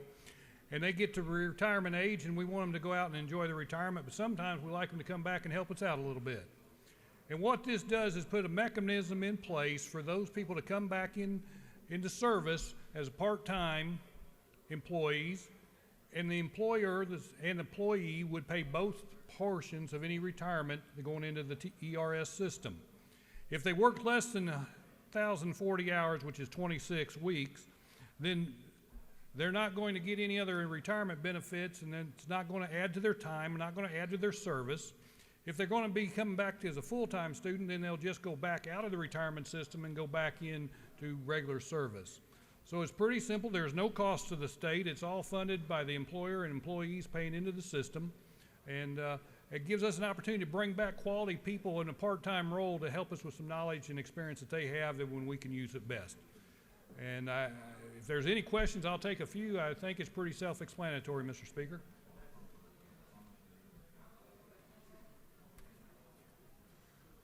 Do you yield for questions? I will yield for a few, yes, sir.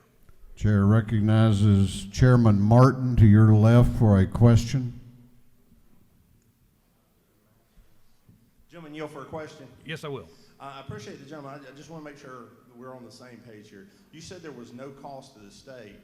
These are state employees, and the employer's paying the benefit for the retirement, and we're the employer. So I believe, in fact, the gentleman may have misspoke. It does. There's no cost to the employee, but it does, in fact, cost the state. Is that not true? You are correct. I did state that incorrectly. I'm sorry about that. If the gentleman would yield for another question. Is it not true that I understand the bill will put more money in the retirement system, but my fear is it will make it harder and more expensive to hire experienced people that want to come back and work at the 49%, because is it not true that it will add an artificial cost with that money going into the retirement system when the employee is not getting any credible service for that? Is that not also true? That's the gentleman's thoughts, that it will make it harder, but I don't believe it. I think it gives a better access for people to come in and help out when bring their experience back, being able to utilize this. So we're going to disagree on what effect it has on employees. If the gentleman, just further. Yes. My reason for saying it would be harder is if the benefit costs 14% and that has to go into retirement, is neither benefiting the employee, they don't get it, but it's costing the state money. It is money that could have been paid to that employee and make it more likely that they would come back. That was the point that I was making, that they could be hired either cheaper to the state or make more for the employee if we were not putting that money aside in the retirement system. Is that not true? Your math would be accurate, yes. Yeah, but we can hire them for a lesser amount also as a part-time employee than what they were making before. And so all that could be worked out in the employment process, and it could all be a moot point. I understand, and it is not true. I also understand we have to honor our commitments to our retirees, yes. And we'll do that as a state whether we hire these folks or not. I would just like to be able to get the money to the employees. Thank you, gentlemen, for the question. Taking the question. Do you yield for another question? Yes, sir. I'll take one more. We have a question coming from room 341. Chair recognizes Representative Stovall for a question. Does the gentleman yield? Yes, I will. Is this bill similar to one that had come before the Education Committee for teachers that want to come back who have previously retired? Well, I guess we've seen those similar bills in the Retirement Committee as well. I guess it all depends on what you're calling similar and how similar it is. We do have a process now where retired teachers do come back into service, and in that lines, this would be similar because we can do that as a part-time, less than half-time employee and keep them in the retirement system. What this does is actually during this time of service, if they're working more than that 1,040, it takes them out of the retirement system if they stay part-time, or if they're in that retirement age. If somebody's 72 years old, they could stay in there. So there would be some similarities, but without a bill comparison side by side, I couldn't tell you what the Education Committee saw.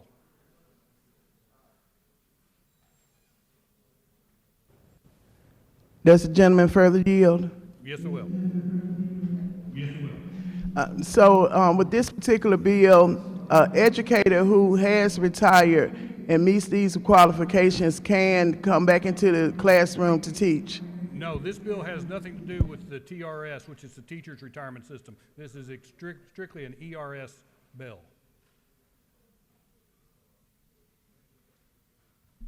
With that, Mr. Speaker, I'll yield the well and ask for your favorable consideration on Senate Bill 176. Thank you. Gentleman has yielded the well. Is there any objection to the previous question being ordered? The chair hears none. The previous question is ordered. Is there any objection to agreeing to the report of the committee, which was favorable to the passage of the bill? The chair hears none. The report of the committee is agreed to. Shall this bill now pass? All those in favor of the passage of the bill will vote aye. Those opposed will vote no, and the clerk will unlock the machines and call the roll.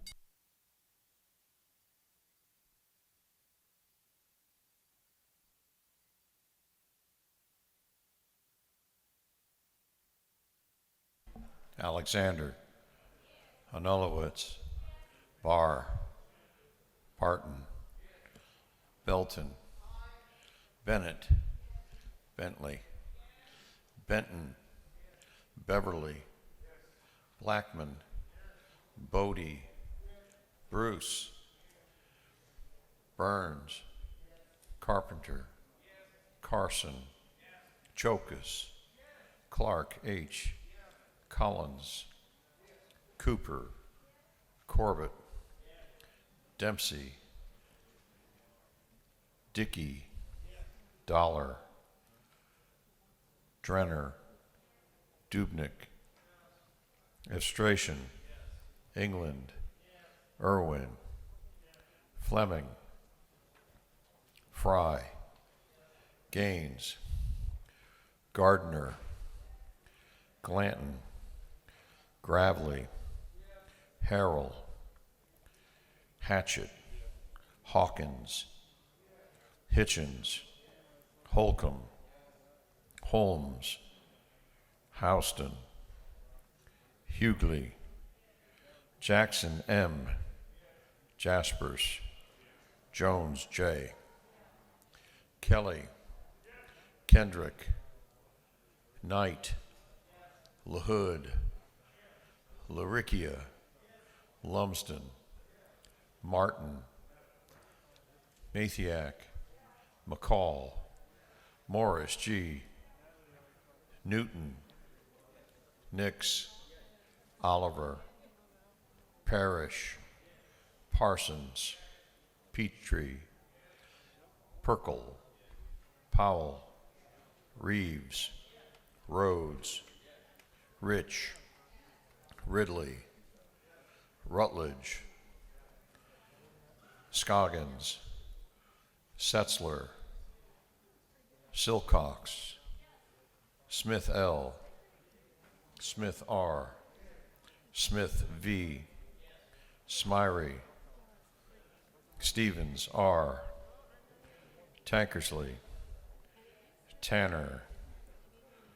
Tarvin. Taylor. Thomas E. Trammell. Washburn. Watson. Welch. Werkheiser. Wiedauer. Williams A. Williamson. Yurda. Allen. Bazemore. Bernau. Cannon. Carter. Clark D. Clark J. Cook. Davis. Douglas. Dreyer. Donahue. Earhart. Evans. Frazier. Gilligan. Gertler. Henson. Hill. Hogan. Holland. Holly. Hobson. Hutchinson. Jackson D. Jones S. Jones T. Jones V. Couch. Kennard. Lopez Romero. Marin. McLean. McLaurin. McLeod. Meeks. Mitchell. Moore B. Moore C. Morris M.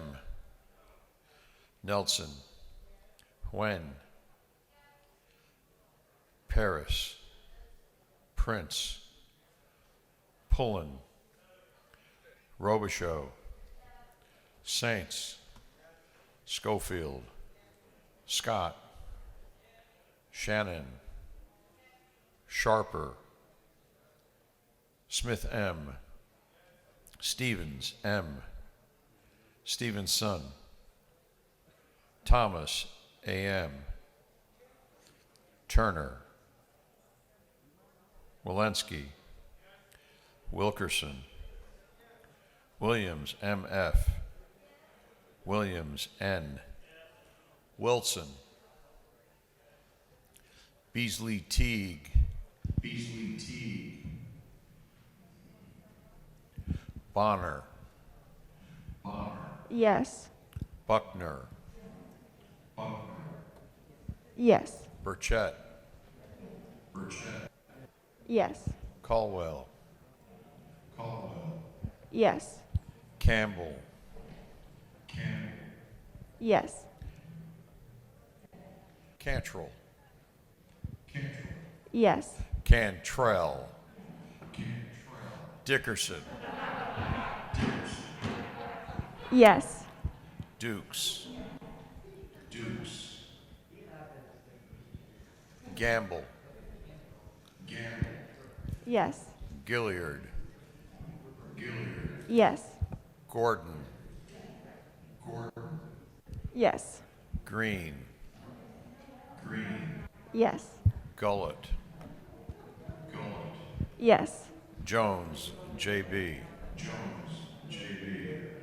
Yes. Kirby. Kirby. Lott.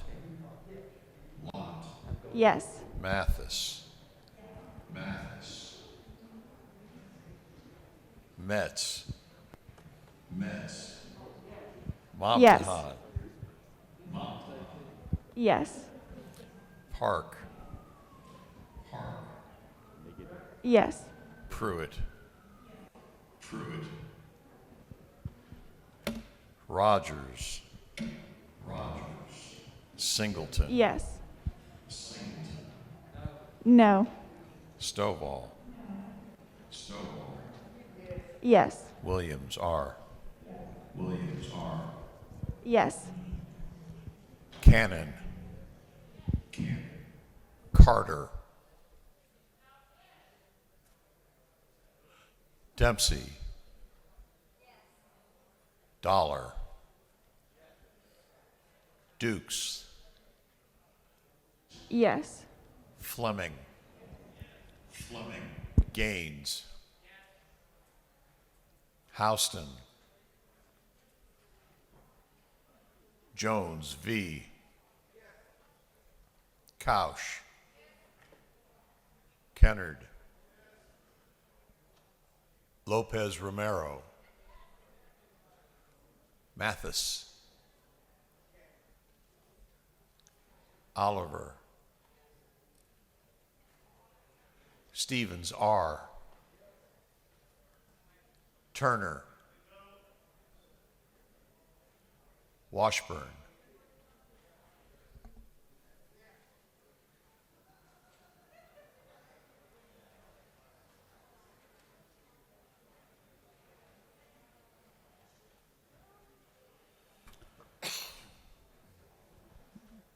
Members should take a moment and review the board and make sure your vote is recorded properly.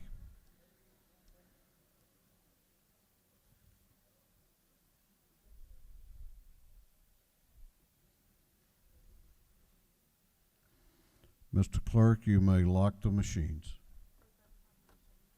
On the passage of Senate Bill 176, the ayes are 150, the nays are 9.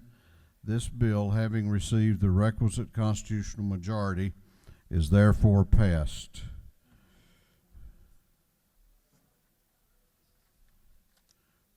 To repeat the announcement I made earlier,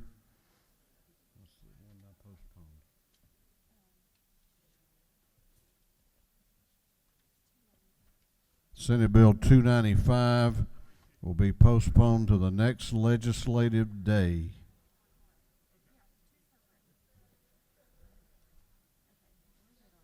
Okay.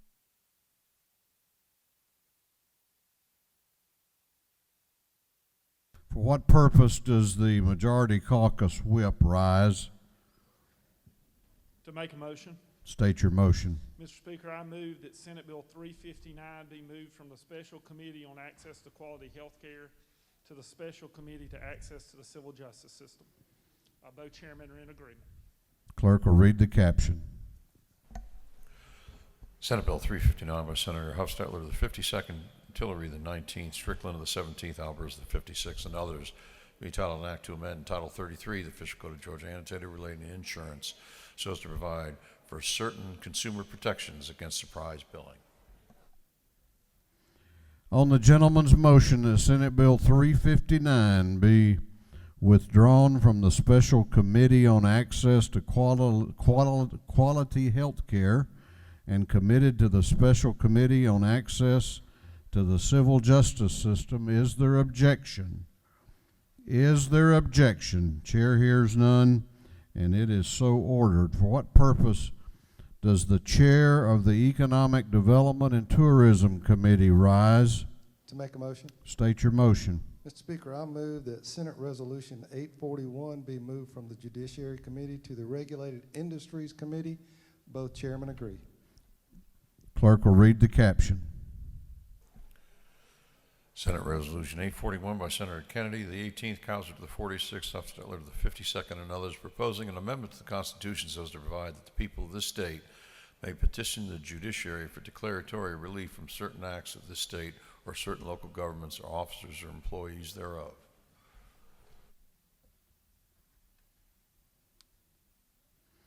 On the gentleman's motion that Senate Resolution 841 be withdrawn from the Judiciary Committee and committed to the Regulated Industries Committee, is there objection?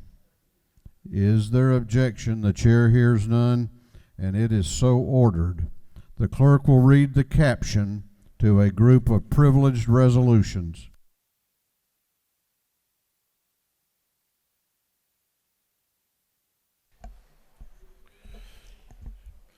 Honoring the life and memory of Patricia Thibodeau. Honoring the life and memory of Ravi Zacharias.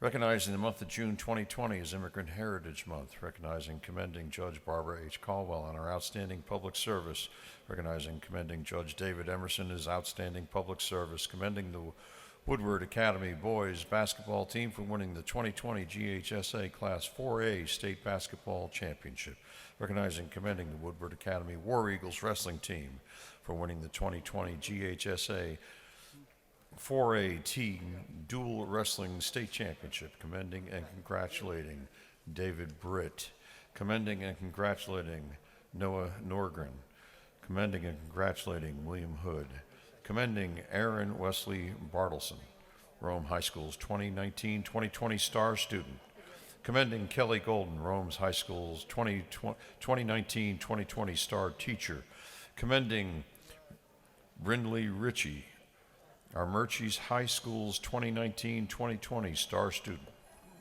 commending Jeanette Lena Santillion, our Murchie's High School's 2019-2020 Star Teacher, commending Owen Mackenzie Shanahan, Pepperell High School's 2019-2020 Star Student, recommending or commending Vicki Mays, Pepperell High School's 2019-2020 Star Teacher, commending Susan Payne, Unity Christian Schools 2019-2020 Star Teacher, commending Coleman Reese Landrum, Unity Christian Schools 2019-2020 Star Student, commending Xian Gao, Darlington Schools 2019-2020 Star Student, commending Zhen Yin, Darlington Schools 2019-2020 Star Student, commending Al Shorey, Darlington Schools 2019-2020 Star Teacher, commending Kelly McDermott, Darlington Schools 2019-2020 Star Teacher,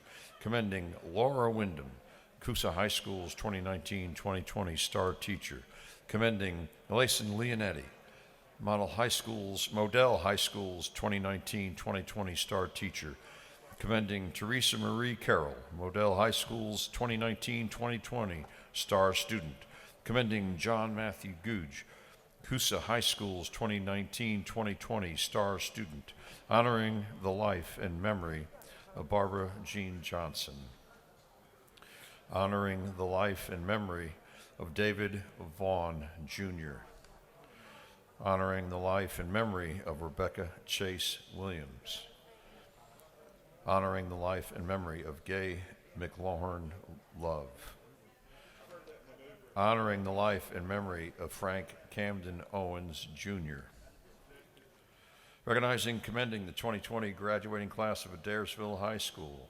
recognizing and commending the 2020 graduating class of Cedartown High School, recognizing and commending the 2020 graduating class of Haralson County High School, recognizing and commending the 2020 graduating class of Rockmart High School, recognizing and commending the 2020 graduating class of Woodland High School, and for other purposes. That completes the reading of the privileged resolutions.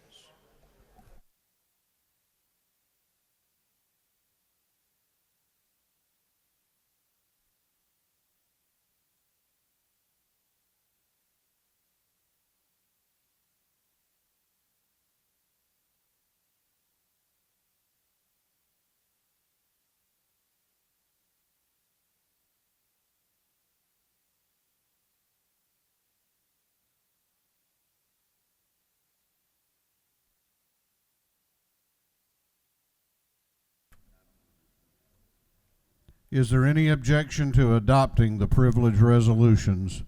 The chair hears none, and the resolutions are adopted. We're going on now to announcements. If you have signed up for an announcement, be ready to go. Chair recognizes Chairman Tankersley for an announcement.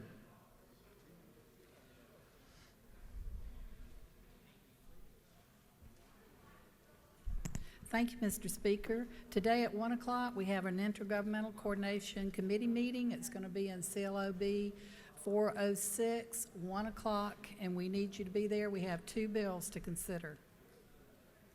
Chair recognizes Representative Frazier for an announcement. Thank you, Mr. Speaker.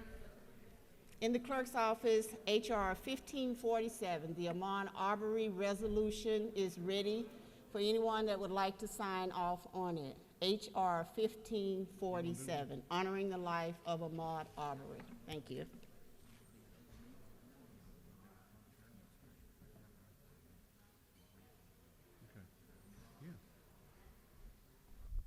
Chair recognizes Chairman Trey Rhodes for an announcement.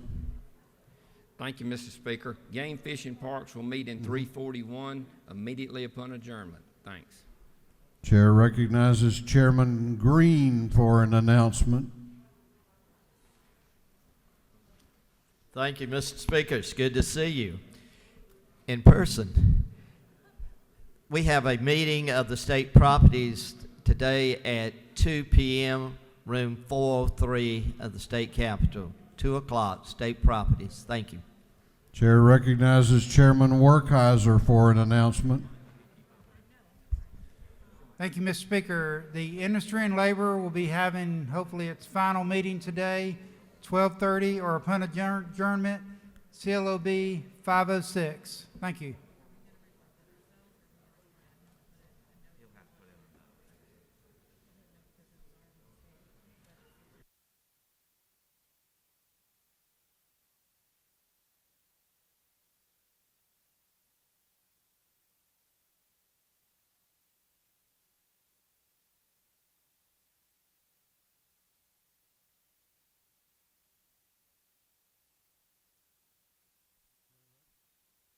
Chair recognizes Chairman Martin for an announcement. Thank you, Mr. Speaker. Your Higher Ed Committee will meet today in room 606, CLOB 606 at 1 o'clock to hear Senate Bill 318. That meeting will be available virtually to folks in the public, and members will be able to attend and vote virtually. We have a large committee. Not everybody perhaps can get in the room, so we will provide that flexibility. Thank you, Mr. Speaker. That completes our announcements, and for the third day in a row, we have no birthdays. The chair recognizes the majority leader of the House for a motion. Mr. Speaker, I move that this House stand in recess until 4 p.m. today, and then stand adjourned until 10 a.m. Thursday, June 18th, 2020. The majority leader has moved that this House be in recess until 4 o'clock p.m. today, whereupon we would stand adjourned until 10 o'clock a.m. on Thursday, June 18. All those in favor of the motion will say aye. Those opposed will say no. The ayes have it. This House will be in recess until 4 o'clock p.m. today. Then we'll stand adjourned until 10 a.m. on Thursday.